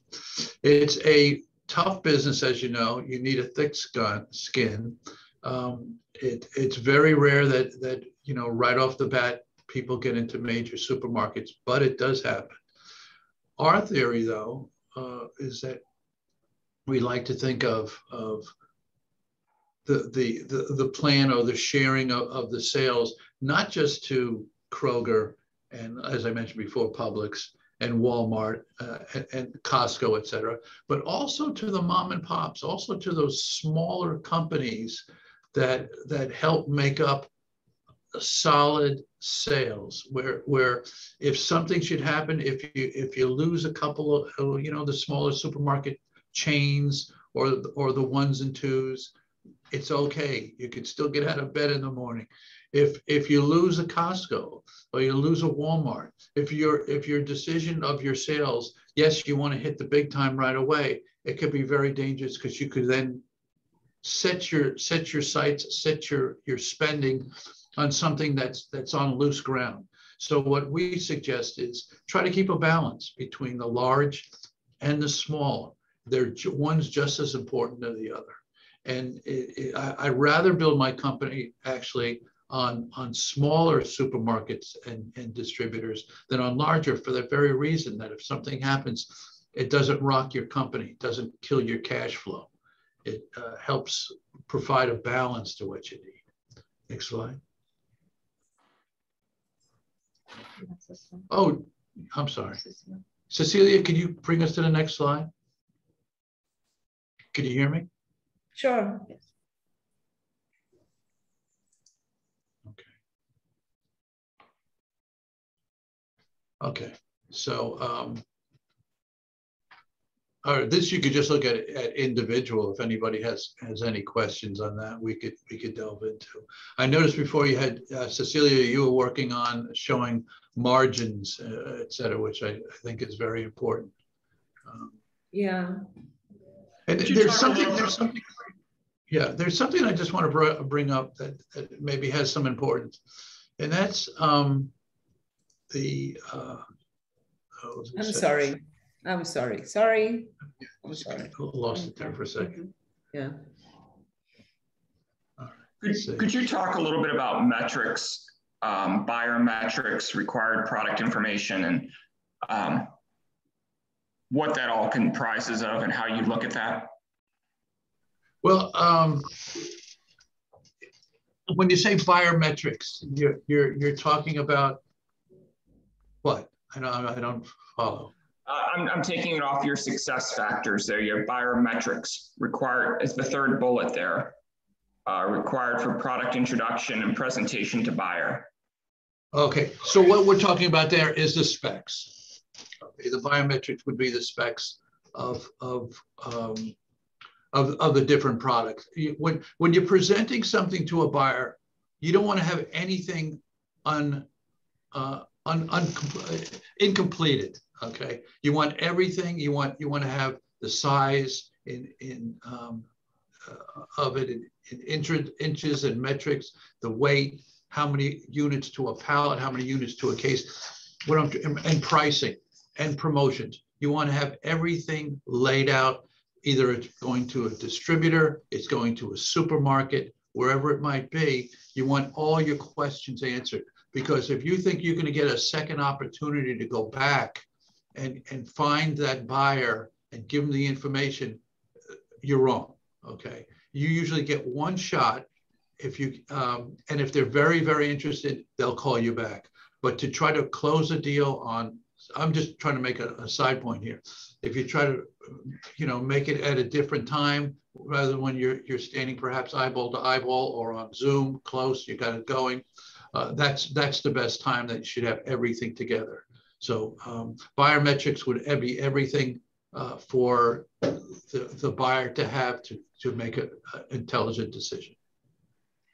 Robert, when we spoke about if there were to be a Trinidad program where you would undertake to represent as a broker that would get them into distributors and really for the mainstream strategy, this whole notion about authentic Caribbean and these copycats and being able to differentiate the products through their ingredients and their origin from the country, so that, like Jamaica, Trinidad can stand out as a country where there is an aisle of products in a major supermarket. Can you speak to that a little bit? Yeah, authentic Caribbean. I mean, there is, when it's grown in the Caribbean, let's say, if I could use something like that, it has certain climate, soil, care, all the different things that it takes to, let's say, when growing items, which they don't have, let's say, where I am in South Florida. They might be able to imitate it, but it's never really the authentic flavors, the real flavors that they have in another country. And I think that's a great selling point. And let me just jump for something for as far as packaging goes. That is the only real sign that you have is the label on your product. And it really deserves a lot of thought in putting together with having a word like, 2 words like authentic Caribbean across the front of the label. Whatever you have that's bragging rights, if it's woman owned, if it's minority owned, all these things should be shown, or the donating 5% for the care of animals, whatever it might be. Buyers love these things. And it's important for customers too, when they're looking at it, because that's your only time you could talk to your client, your customer, is what you have on the label. So the label and the clarity of it, and also the authenticness of your product because of where it comes from is something to be very proud of course, and the importance of it. I hope that answers your question. Yes, thank you. Okay, retail and food service. During the pandemic, let's just to go over it again. Retail would be like when they sell in Publix, Kroger, Costco, Walmart, etc., where it's typically maybe in an 8-pound bag or a 16-ounce box, whatever it might be, where it's kind of grab and go, where you take and just put it in your cart. Food service, of course, where it says up there, cruise lines, airlines, hotels, is more that the packaging doesn't really matter all that much as far as the prettiness of it goes, the attractiveness. It's more, it could be a white bag, it could be a cardboard box where it has just a white black label that says what it is. And food service, we would typically sell products that would go into a distributor or a caterer or a Cisco, PF Food Service, Cheney Brothers. It goes on and on. Some of them, of course, much larger than others. We love dealing with the big ones, but we food service, but we're more interested in getting into the smaller distributors. We find that they're easier to get a chance to be heard and to negotiate with, rather than the large ones. The larger the place, the more difficult it is to close the deal. Okay, because you have more yeses that you need and more time waiting, etc. Okay, that's why I was talking before about some of the mom and pops, the associated grocers, those type of places might be easier to make the deal and get things going. Is this the next one that we have? That's the end of your presentation. Okay. That's the end. Did you want me to go to your website, or do you want? That would be fine, and I'd also be interested if we have time, if anybody has any questions that are pertinent to them, or if I could help in any way, please let me know. I'm here. Any questions from anyone?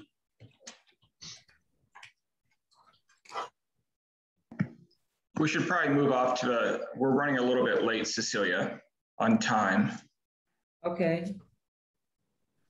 So this is Robert's website, familyfoodbrokers.com.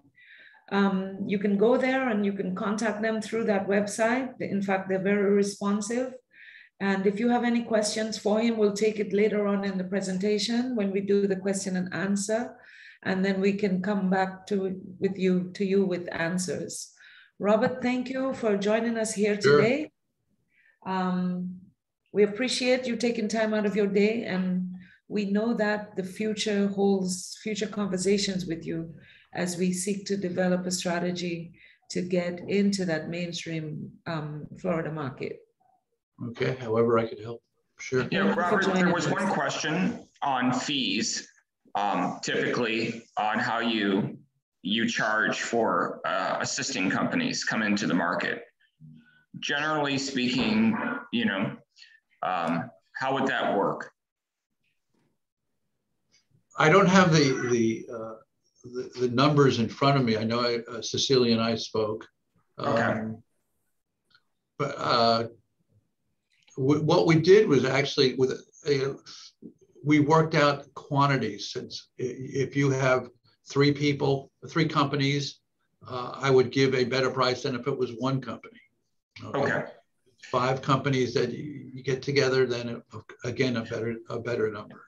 So to answer it a little, but basically there's an annual fee in the first year where you pay for the broker services, where they help and they work with you more mainly in consulting to build the product and build the spec sheets and develop the brands and all of this. And then they start to introduce it to the buyers, the larger buyers in the marketplace. And then following that, it reverts to a commission basis based on sales. Is that correct, Robert? Yes, that's pretty close. And we'd be happy to go over it with any of your any of your people there, customers that are interested in moving forward in the American market, in the US. We'd be happy to entertain that. We do that on a daily basis. We get calls from around the world because of our website and our notoriety. So yes, we'd be happy to, and we could advise, and that's free of charge. Okay, thank you, Robert. We will be in touch. Okay, thanks a million. Okay, wonderful. Moving right along, I believe we have with us Gwyneth Gittens-Roberts from the Caribbean Chamber Association. Gwyneth, welcome. Thank you for joining us here today. We are running behind schedule. I apologize for that. Caribbean people talk a lot, you know. But anyway, shoot ahead. If you'd like to share your screen, you have permission to do so. Did you want me to do it for you? And you're muted. She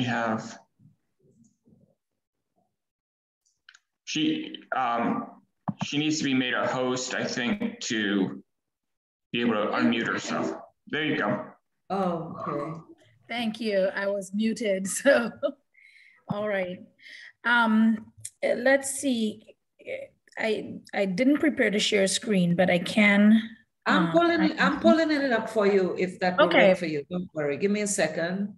I'm working on that now. Well, let me not waste time. In the meantime, let me just get started introducing myself. Good morning, everyone. My name is Gwyneth Gittens-Roberts. I am the current president of the Caribbean American Chamber of Commerce of Florida. I am also, well, you know, as chamber representatives, we represent our own businesses as well. So I am also principal of Roberts & Roberts Management Services, which is a business development project management company, as well as GGR Marketing and Public Relations, which is a multicultural marketing agency. And my husband and I own Caribbean American Passport News Magazine, the only statewide Caribbean publication in Florida. So thanks again for giving me this opportunity to speak about the Chamber. I do want to start by saying the Chamber is a volunteer organization. It was established over 20 years ago, well, 30 years ago at this point, by Mustafa Bash, who hails from Trinidad and Tobago. He's our chairman emeritus. And, oh, we lost a slide. Okay. It was actually formed in the Central Florida area to fill a need that arose from folks actually moving this way from New York. So a lot of our community was moving this way, and they just wanted a space where they could speak comfortably, ask the questions that they needed, get the training that they needed, get the representation in the business community to do, to a large part, what's needed for our community sometimes, which is just interpreting, you know, what they're trying to say and what the community needs. We jumped forward a bit, but the Chamber is very, very, very much into explaining that the Caribbean is multicultural. And so we participate with a lot of other chambers of commerces, so that if you want to network with the Arab American Chamber, the Asian American Chamber, we do a lot of collaborative events with the African American Chamber. So we don't just stay in a box. And that's in large part because, as you guys know, I'm speaking to folks in the Caribbean, that's not who we are.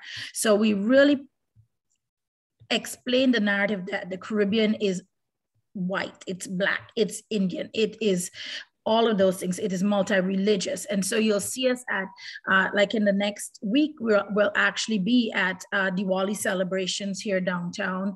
We will be at a jerk festival next week as well. So on the 23rd, we've got a Diwali festival, and we've got a jerk festival that we're going to be at. This just gives a small list of some of the events that we do, our major events, but later in the slides, you'll see a lot more of our calendar, and you'll understand when I talk about multicultural in Reach, we're at a lot of events that we can actually help you guys to reach the people that you're trying to sell to. One of the large things, one of the best things as well about the chamber is that we don't try to just keep our members within their circles. We really try to have the American community also experience the events as well, so that we're introducing them to the business community, we're introducing them to the culture. That's a big part of what we do. Cecilia, if we could go to the next slide.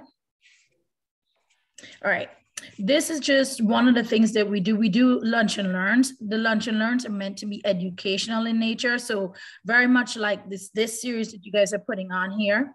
And what we do is at the beginning of each quarter, we do a membership orientation, new member orientation, and we take notes about the needs of our members. And so we try to grow with our membership base. So, you know, at first we'll start out with some first year businesses, and there's definitely different skills that they need as opposed to a business that's a lot larger. So we try to create learning programs, teaching programs for our members that are based on the skills that they need to learn. All right, next slide.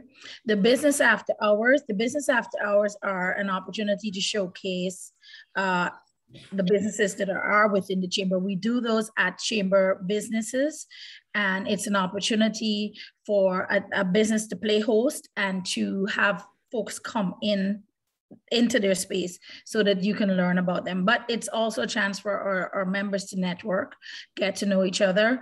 One of the things that we do in our orientation is we teach our members how to do their sales pitch, their 1 minute elevator speech, because as you guys said earlier, it's very hard to keep us on track in terms of speaking time, but we really work with our members. And one of the things is that every one of our events, you get that 1 or 2 minute elevator speech pitch time.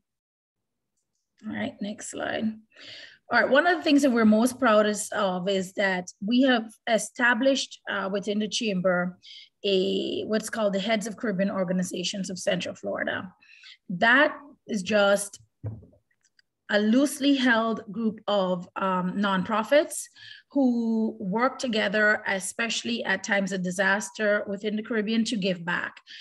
We also work with those groups to help support each other so that we build up the nonprofits, and we keep the city and the county here in touch with who are the actual, truly the leaders and the people putting in the work in the Caribbean community here. So it's almost like just a loosely held body just saying, yep, this is what the Caribbean community is, and these are our nonprofits and leadership points.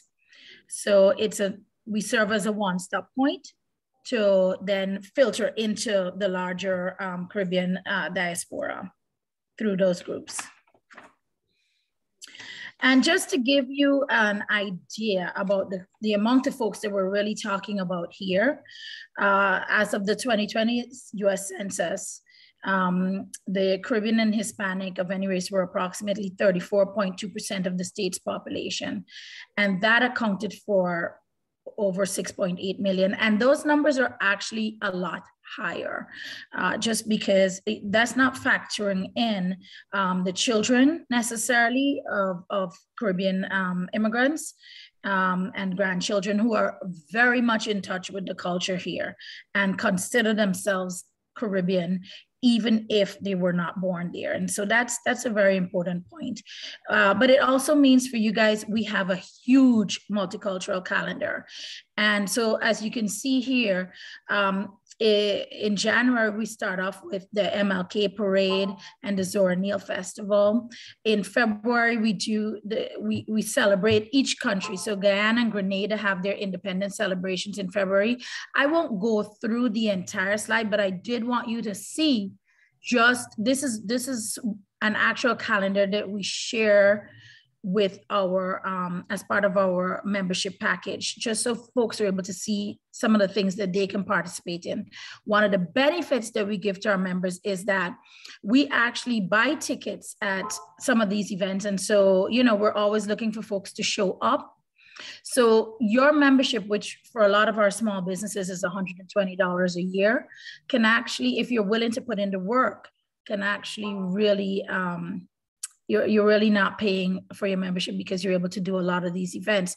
The other thing that we do is we share booth space at some of these events. So you can't necessarily sell, because then yes, you'd have to have your own independent booth. But if you wanted to just get your feet wet and just to see if it would be something for you, we create the opportunities for you to get your feet wet if you're willing to put in the work. If you're willing to put in the work, you can represent the chamber at these events and have samples, have your business cards, connect. And then our expectation is that you grow into those festivals and you're able to then support it on your own 2 or 3 years down the line, where you actually have a booth. And that's something that we've seen work out very well for our members. And subsequently, of course, it has allowed these festivals to grow. So we have some of the largest festivals in Florida. All right, we can, am I going too fast? No, you're fine. You're fine. Okay, all right. Yeah. Just as a bit of a thing about the last one, that was the 2020 calendar. Of course, it has changed a lot with COVID, and but things are coming back on stream. And just in the last month, I am super exhausted because we had a Caribbean Heritage Celebration with the Miami Marlins, where we had all of the consul generals turn out for a Miami Marlins game. And we had Caribbean entertainment and Caribbean booths there. We just in the last month, mind you, we had, of course, Miami Carnival happen. We had Carib relaunch into this market. And I don't know if you guys are aware that Carib has a microbrewery here, and it's one of the largest microbreweries in the United States. And they actually provided our members opportunity to have networking sessions and to have a booth at their brewery. So just in the last month, we've had about 5 events. We've had the Guyana networking event also in South Florida. So things are coming back on stream to where you can actually come out physically to events or participate in those same events virtually. In the next week, we have actually a Jerk Festival on the 23rd in Orlando, and we have a Diwali celebration on the 23rd. So things are picking back up. I wanted to explain a little bit about Florida. So I just wanted to close that off with regards to the events, but Florida, just as a quick thing, Florida is an economic superstate. We have the 4th largest economy in the United States, and Florida's economy would rank as one of the 16th largest in the world. And we just want to also let you guys know that Florida's total exports to the world are 74% of Florida's total exports to the world, went to Latin America and the Caribbean. And so Latin America and the Caribbean is a huge trading partner. And we're definitely interested in making sure that those imports, you guys come in, and it could be even or at least close, because it's not. Cecile, we can move on. And this is just a quick slide where I just want to say, for those of you, if you're looking to actually establish a business here, Florida has a very pro-business climate. And we've got, well, our housing market has gone a little crazy now. I mean, you can't even actually get housing. However, we're still pretty affordable in terms of land, in terms of labor. You'll find that you connect with a lot of Caribbean people as well here, because we have a lot of folks who have moved down this way from New York and from California, Caribbean people that you can tap into for expertise, training, just help as a whole. Let's move on. Just so you know too, we're a state that's growing. Boeing, Lockheed Martin, Disney has been moving their staff down to this area. So in terms of Florida slipping into recession, our job numbers, our new residents continue to climb. People are moving here because, again, it is still cheaper to live here, and the sunshine, the warmth, it's very close to being in the Caribbean without actually being in the Caribbean. The reason I wanted to include about foreign free trade zones, and I won't go too deeply into that because I'm sure that people who are much better at this can actually explain it. But I did want to show you guys that Florida has quite a few foreign free trade zones. And I wanted to include it in this slide because if we move on to the other slide, we'll spend some more time on that one. Those are the amount of foreign free trade zones in Florida. Now, the interesting thing about that map is if you're actually looking for where our Caribbean communities are, you'll find them really within, I would say, 99% of where these free trade zones are. And so a lot of folks ask us, how do we know where those Caribbean people are? This map really and truly does a good job of identifying our where they are. And I don't know if it has any correlation to the trading zones or anything, but this is a map that I can tell you shows where our communities are in large part. So I definitely wanted to include that.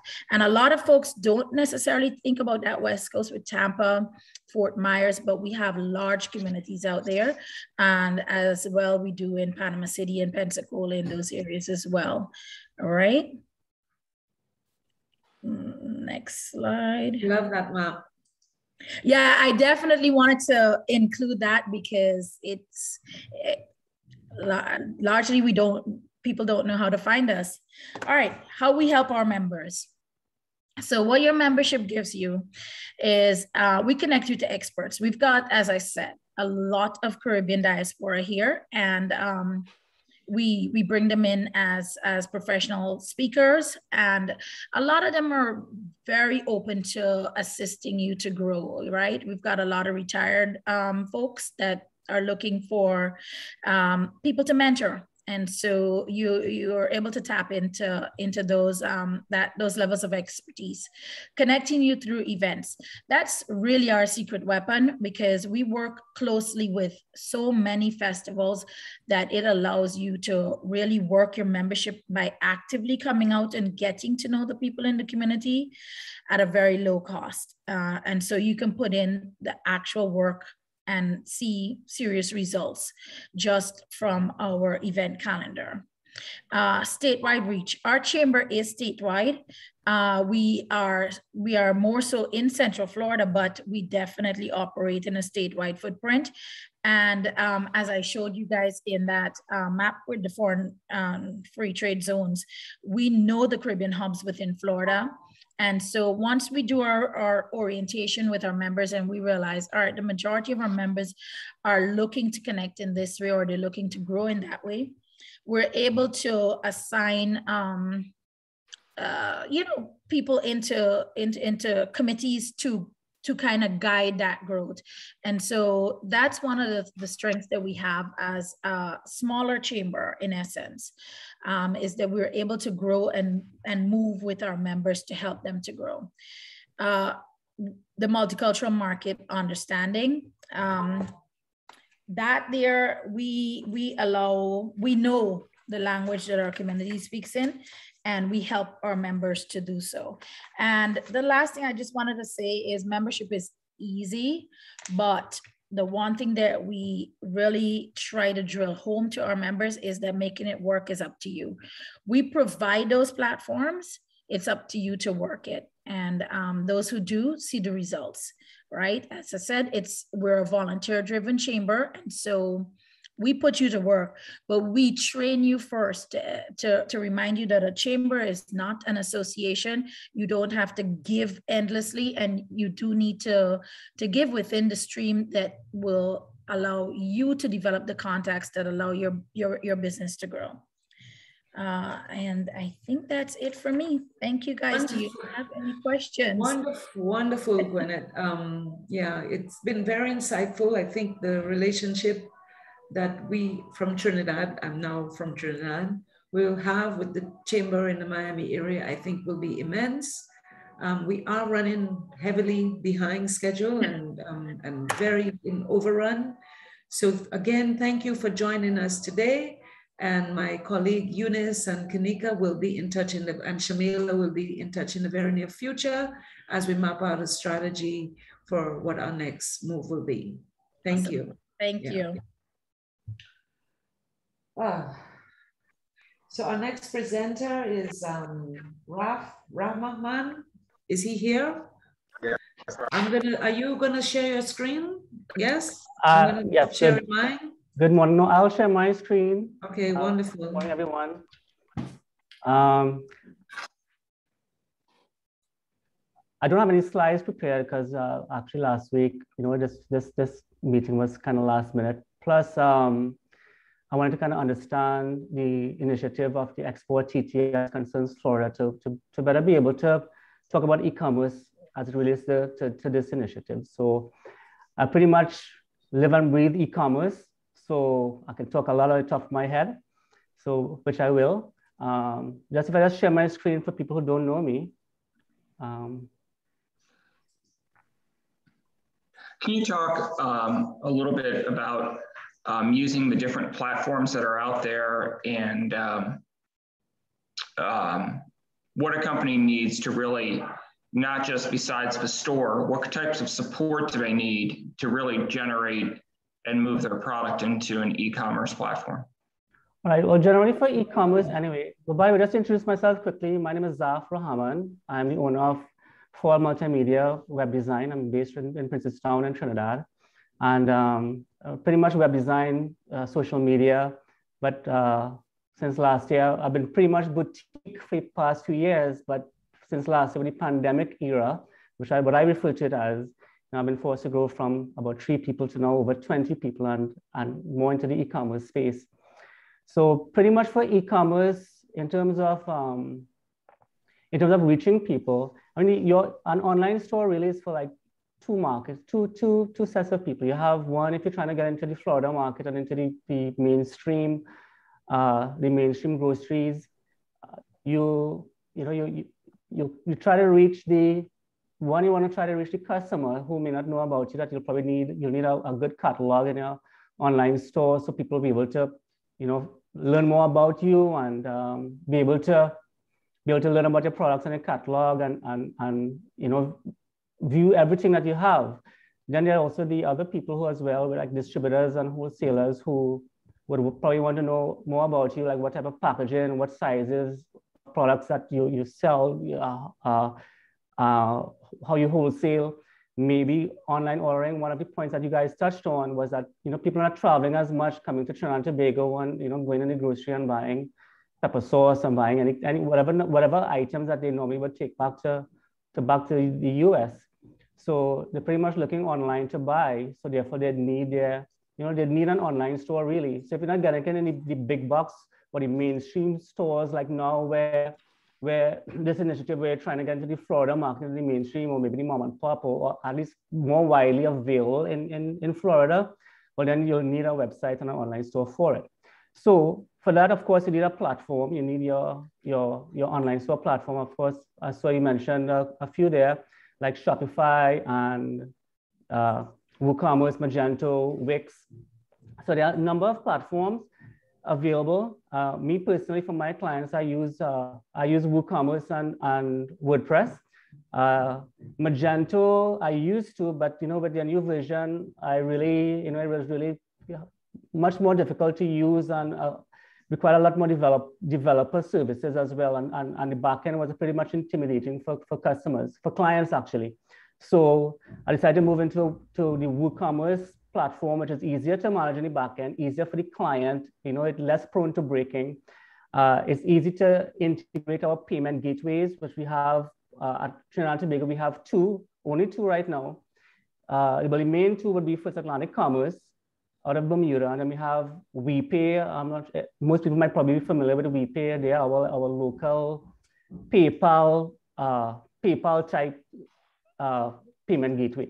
First Atlantic Commerce would be the optimal level, where you get a merchant account, you have daily settlements, you integrate with your online store, you have a merchant portal, you can double check transactions. If a customer calls and says, I tried to put an order, I got this error, I didn't go through, you can instantly go to your merchant portal and check that transaction and be able to see, what went on and call that customer immediately. But WePay, not as much. You would have to email them or go to the customer service like that.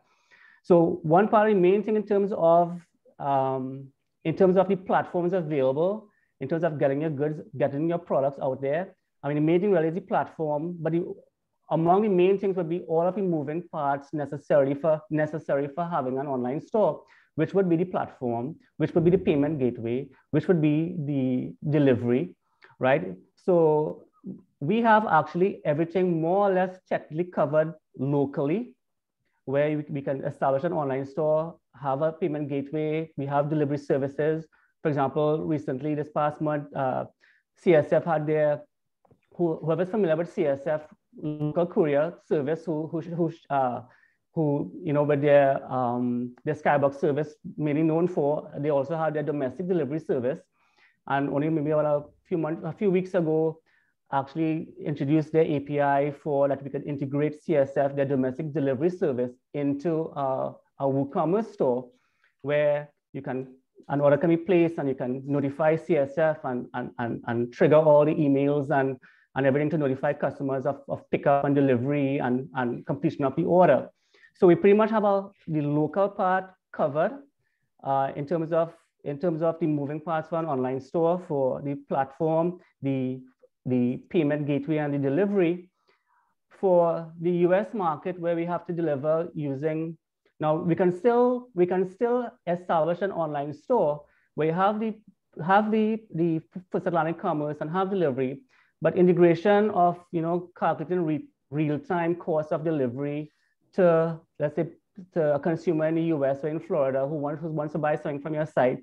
We have FedEx, we have DHL, we have UPS. Integrating that is a little more complex and not as straightforward. For example, like DHL, for example, one problem I have with a client is that their WooCommerce site their base currency was TT dollars, and we integrated DHL. I liaised with some of the top people in Chicago. We got the plugin, got everything integrated, but then we realized that it was fetching delivery rates in US dollars. And that's standard for the entire Caribbean for DHL when you're connecting to DHL locally in the Caribbean. So we had a problem of having to change a base currency for your WooCommerce store from Trinidad and Tobago, from TT dollars to US dollars. But the problem is with banks locally, there's a bit of confusion as to what base currency can you use and what settlement for your payment gateway would authorize. For example, one issue we're having is that not all banks will allow a US dollar merchant account where you can have a base currency in US dollars and transact business in US dollars. So if customers purchase with a non-TNT issued credit card, that would be able to keep US dollars. And one of the main questions I've been having ever since the pandemic era, where everyone want to establish their online stores, is how can they legitimately keep their US dollars earned from transactions using cards issued outside of Trinidad and Tobago. So in terms of the platform, sorry, go ahead. So you want to say something? Yeah, I did. So I'm going to if we have a company that has established a US office and is able then to get their tax ID number and then set up a US bank account, and they're using, so the online store and the shipping process, they're using, let's say, Etsy or Shopify. How have you been able to take these companies and then help them promote their site more and get it noticed through search optimization, mispronouncing it, or through Facebook ads, or how have you worked with companies on that side, on the marketing side, to promote it more than to build up the online store itself? Okay, so as long as you have your online store, and assuming it's populated and ready for traffic, meaning you have an optimal configured online store that's positioned to sell, you have all of the information, your catalog is robust, you have all the information concerning your product, that anyone who lands on your site, whatever traffic comes to your site, that you're able to convert and have a strong chance of conversion. Well, then the other part really, the second part really is getting traffic to the site. Mostly people would use Facebook. They would use Instagram. We have young people using TikTok. I mean, YouTube videos. So there are many number of ways. Even with SEO, search engine optimization, even if you're not able to be found like right away, I mean, no matter what, Facebook makes it hard for any organic traffic anyway. And so too, SEO is very difficult as well too, especially for new companies. But no matter what, as long as you could pay, you could select keywords and be able to be found on Google search or do Google ads. And also on Facebook, you can create an ad campaign, you can publish a post and then promote it, and try to reach your audience. The problem with that, or the issue with that, is it's not just being able to, the tools are already there that you can create an ad and you can promote and you can pay for a campaign and get traffic to your Facebook page or traffic to your website. The problem is really the conversion or the receptiveness of the audience to your message. And that's really the real sticking point. And one point that you made there about online marketing and Facebook itself there, I noticed you mentioned Chief Brand products, and you saw a couple of pictures of the Chief Brand items there. Chief Brand is actually my client of mine since 2014. Did their website and currently redesign their website, as well as from September last year was the first time we started actually doing social media and managing their social media. So actually September this year made it, August this year made it a full year. We've actually managed their social media into our second year. And one of the things we realized is that marketing and getting through the people is really a hell of a thing. And it's only, even when we started and did all this standard stuff of promotion, you put your products there and pitch up your product, a nice little catchy slogan. And for example, curry, stew, curry, who want curry or stew or duck and goat curry or the new fish masala or the new seasonings or essences. The standard way of reaching people didn't get the traction until we started to experiment more with videos. And even with videos, doing recipe videos and standard tutorials, still didn't get as much traction until we started to tailor the videos to something a little more entertaining. And that's when everything changed concerning their page and their site and the traction and the views organically that just went exponentially when we became a little more creative in terms of how we reaching the audience. So one thing for everybody else who's trying to reach their audience, what we've noticed even with other clients as well, the standard approach of a nice graphic, a nice little write-up, it's not working as much organically. Or even if you're prepared to promote, it's not working as much unless you find a more creative angle and use a variety of tools, to engage your audience and get that conversion and get that interest. And it's what we realize is that with Facebook, especially with reaching the audience, is less selling and less about your product, but it's more about engagement and interaction and just connecting with your audience. And once you can probably do that, then, you know, it's not just shoving products down their throat. They don't want that. They want engagement, and they want an interaction. They don't really care for the products will come, they're receptive to the products, but you have to have an approach where you get them receptive to you pushing products on them. Eunice?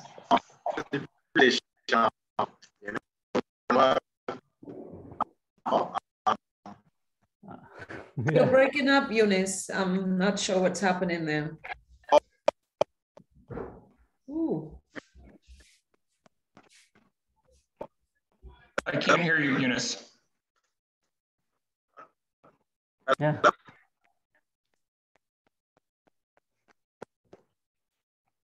Eunice, you having technical difficulties. If you can hear me, I suggest you log out and come back in. In the meantime, we're going to open up for questions and answers, and we'll wait till you return because we can't hear you. If there's any questions out there. Yeah. And certainly any member of the Export TT team that wants to hop in at a time. Raf, thank you so much. Oh, it's ZAF, Z-A-F, not Raf. Very, very informative. If you would like to put up, well, we have your website information on the screen now, and we also have your contact information if anyone wants to have a chat with you later. And for now, we're just going to go into any kind of questions and answers right now. I see there's a note from KC Candy. There you go. Hi, good morning. Thank you for your presentations thus far. I just have one question with regards to the Hispanic diaspora. We had received information earlier this year from one of our distributors that there's a very big pushback against the Caribbean products coming into the Florida market from the Hispanic diaspora, where it is they are choosing to purchase or only bring in Hispanic brief snacks and confectionery. I don't know if you all have any information on that, but we did receive it from a fairly large distributor within the Miami market. Well, to be honest, we have not run into that at all, actually. More than 50% of the Hispanic, in fact, 60, 70% of the Hispanic supermarkets, distributors carry Caribbean products. They have to, they mandate, they cannot ignore it because more than 50% or 60% of the clients that come to shop in their stores are people from the Caribbean. So I think the fact that Caribbean people are the main consumers in their stores, it dictates that they have to carry Caribbean products. You might have had a single isolated situation with someone resisting the products, and it's not to their advantage to resist Caribbean products because then the Caribbean shoppers that now shop will go somewhere else. So I find that a little, I mean, we can dig into it a little more, but we haven't picked that up at all. And I think the ginger candy is kind of unique there. So I don't know if they're willing to take on the full product line or select products also. Yeah, exactly. Exactly. Anyone, if you would like to ask a question, you could raise your hand and then we'll call you out, or if no one's talking, by all means, go ahead.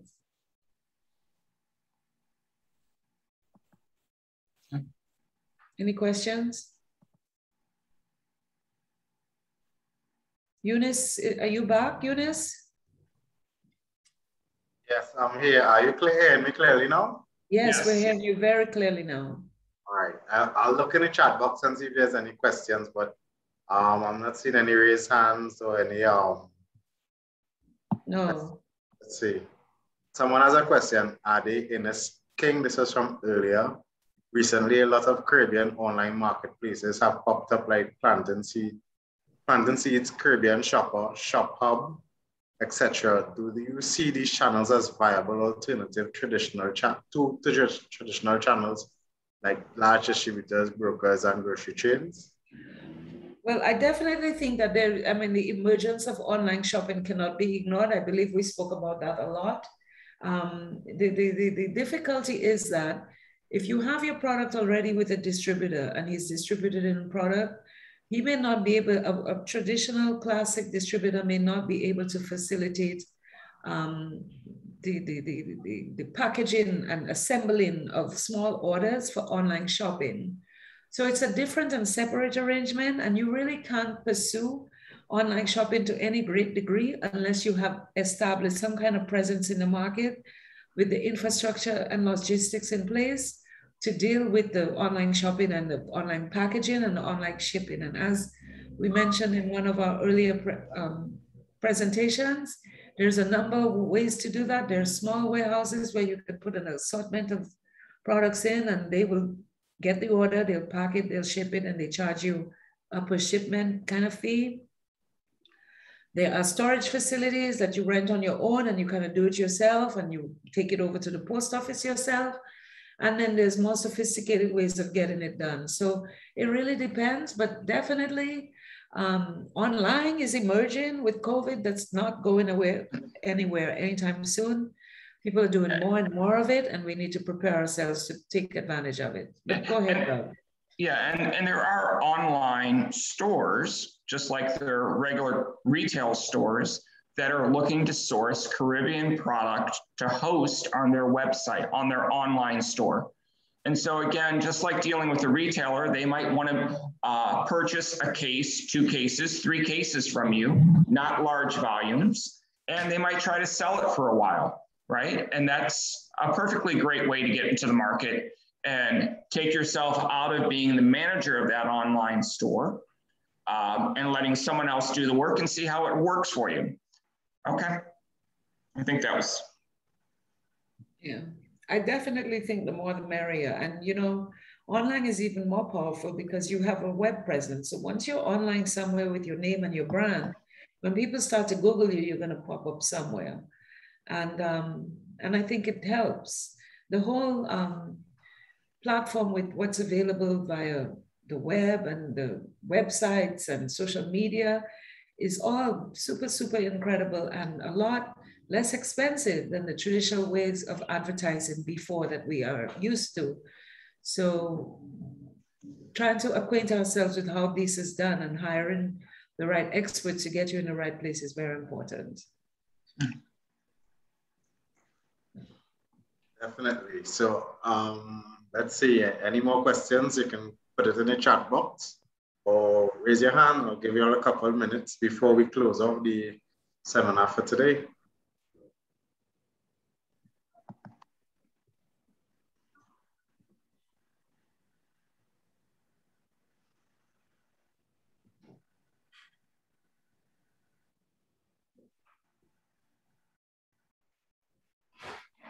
I think you probably provided too much information that, you know, there's no more questions to be asked. That's a good thing. Yeah, yeah. Yes, there will be seminars following this one. We have the one happening in the UK at the end of this month. That will be presented by our research officer, Regan Stroud. Look forward to that happening soon.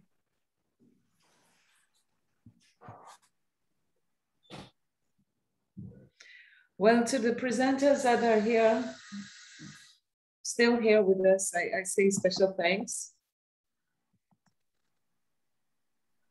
Yes, correct. I'd like to thank them for their presentations this morning. It was well done, well prepared, well knowledgeable, a lot of information. We have another question, Cameron, is would you recommend trying as a boutique line with smaller quantities? Well, who you target is subject to what your capacity is, right? So if you're a big factory and you can handle big volumes and you have only one shift that's not at full mask and you can add another shift, I mean, you have to have a gauge of what your production capacity is. So certainly, unless you have production capacity that can supply a market such as Miami with, let's say, a 40-foot container every month, then you don't want to go after a big guy like family food brokers, because of course you're going to get overwhelmed. You want to find a smaller distributor that is able to handle smaller quantities and be able to manage it, and then you grow. So as your business grows, you grow your business on the other side. But you know, we are also, the Caribbean is well known for producers of samples. So it's better to be honest with a buyer and to start small and grow into something big than start with something big and disappoint the buyers, because then it hurts the situation for yourself and for your colleagues and for the country. But I also think if you're going to do a smaller supply run and you're thinking about sending over a pallet, you just have to run the numbers, right? You have to run the numbers and you have to look at the market to see if you can support what you're doing cost effective. And I think that's really, at the end of the day, you have to have the market, but you also have to have the financials to be able to support that in the market. Okay. Yeah, I think that answers that question. The person says thank you in the comment section. So I think we held you all here long enough. I'd just like to inform everyone about we'll be hosting a trade mission to Florida soon, within the upcoming months. We hope to connect again with probably Gwyneth again. You can reach out to Shamela Khan. She'll be leading that trade mission to Florida. So I'd just like to thank all the presenters that were here this morning, the participants for coming out as well. I'd like to thank the Export TT staff for participating and preparing the seminar for you. And look forward to doing business in the United Kingdom, which will be happening at the month's end. And please stay safe and continue to be successful in your business. Thank you all. Thank you all. All right, thanks.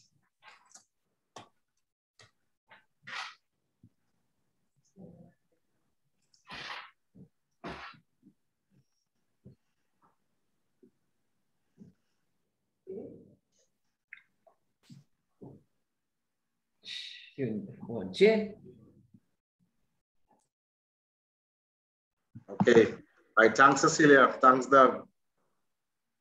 Bye. Okay, Eunice, we'll be in touch, okay? All right, no problem. Bye-bye.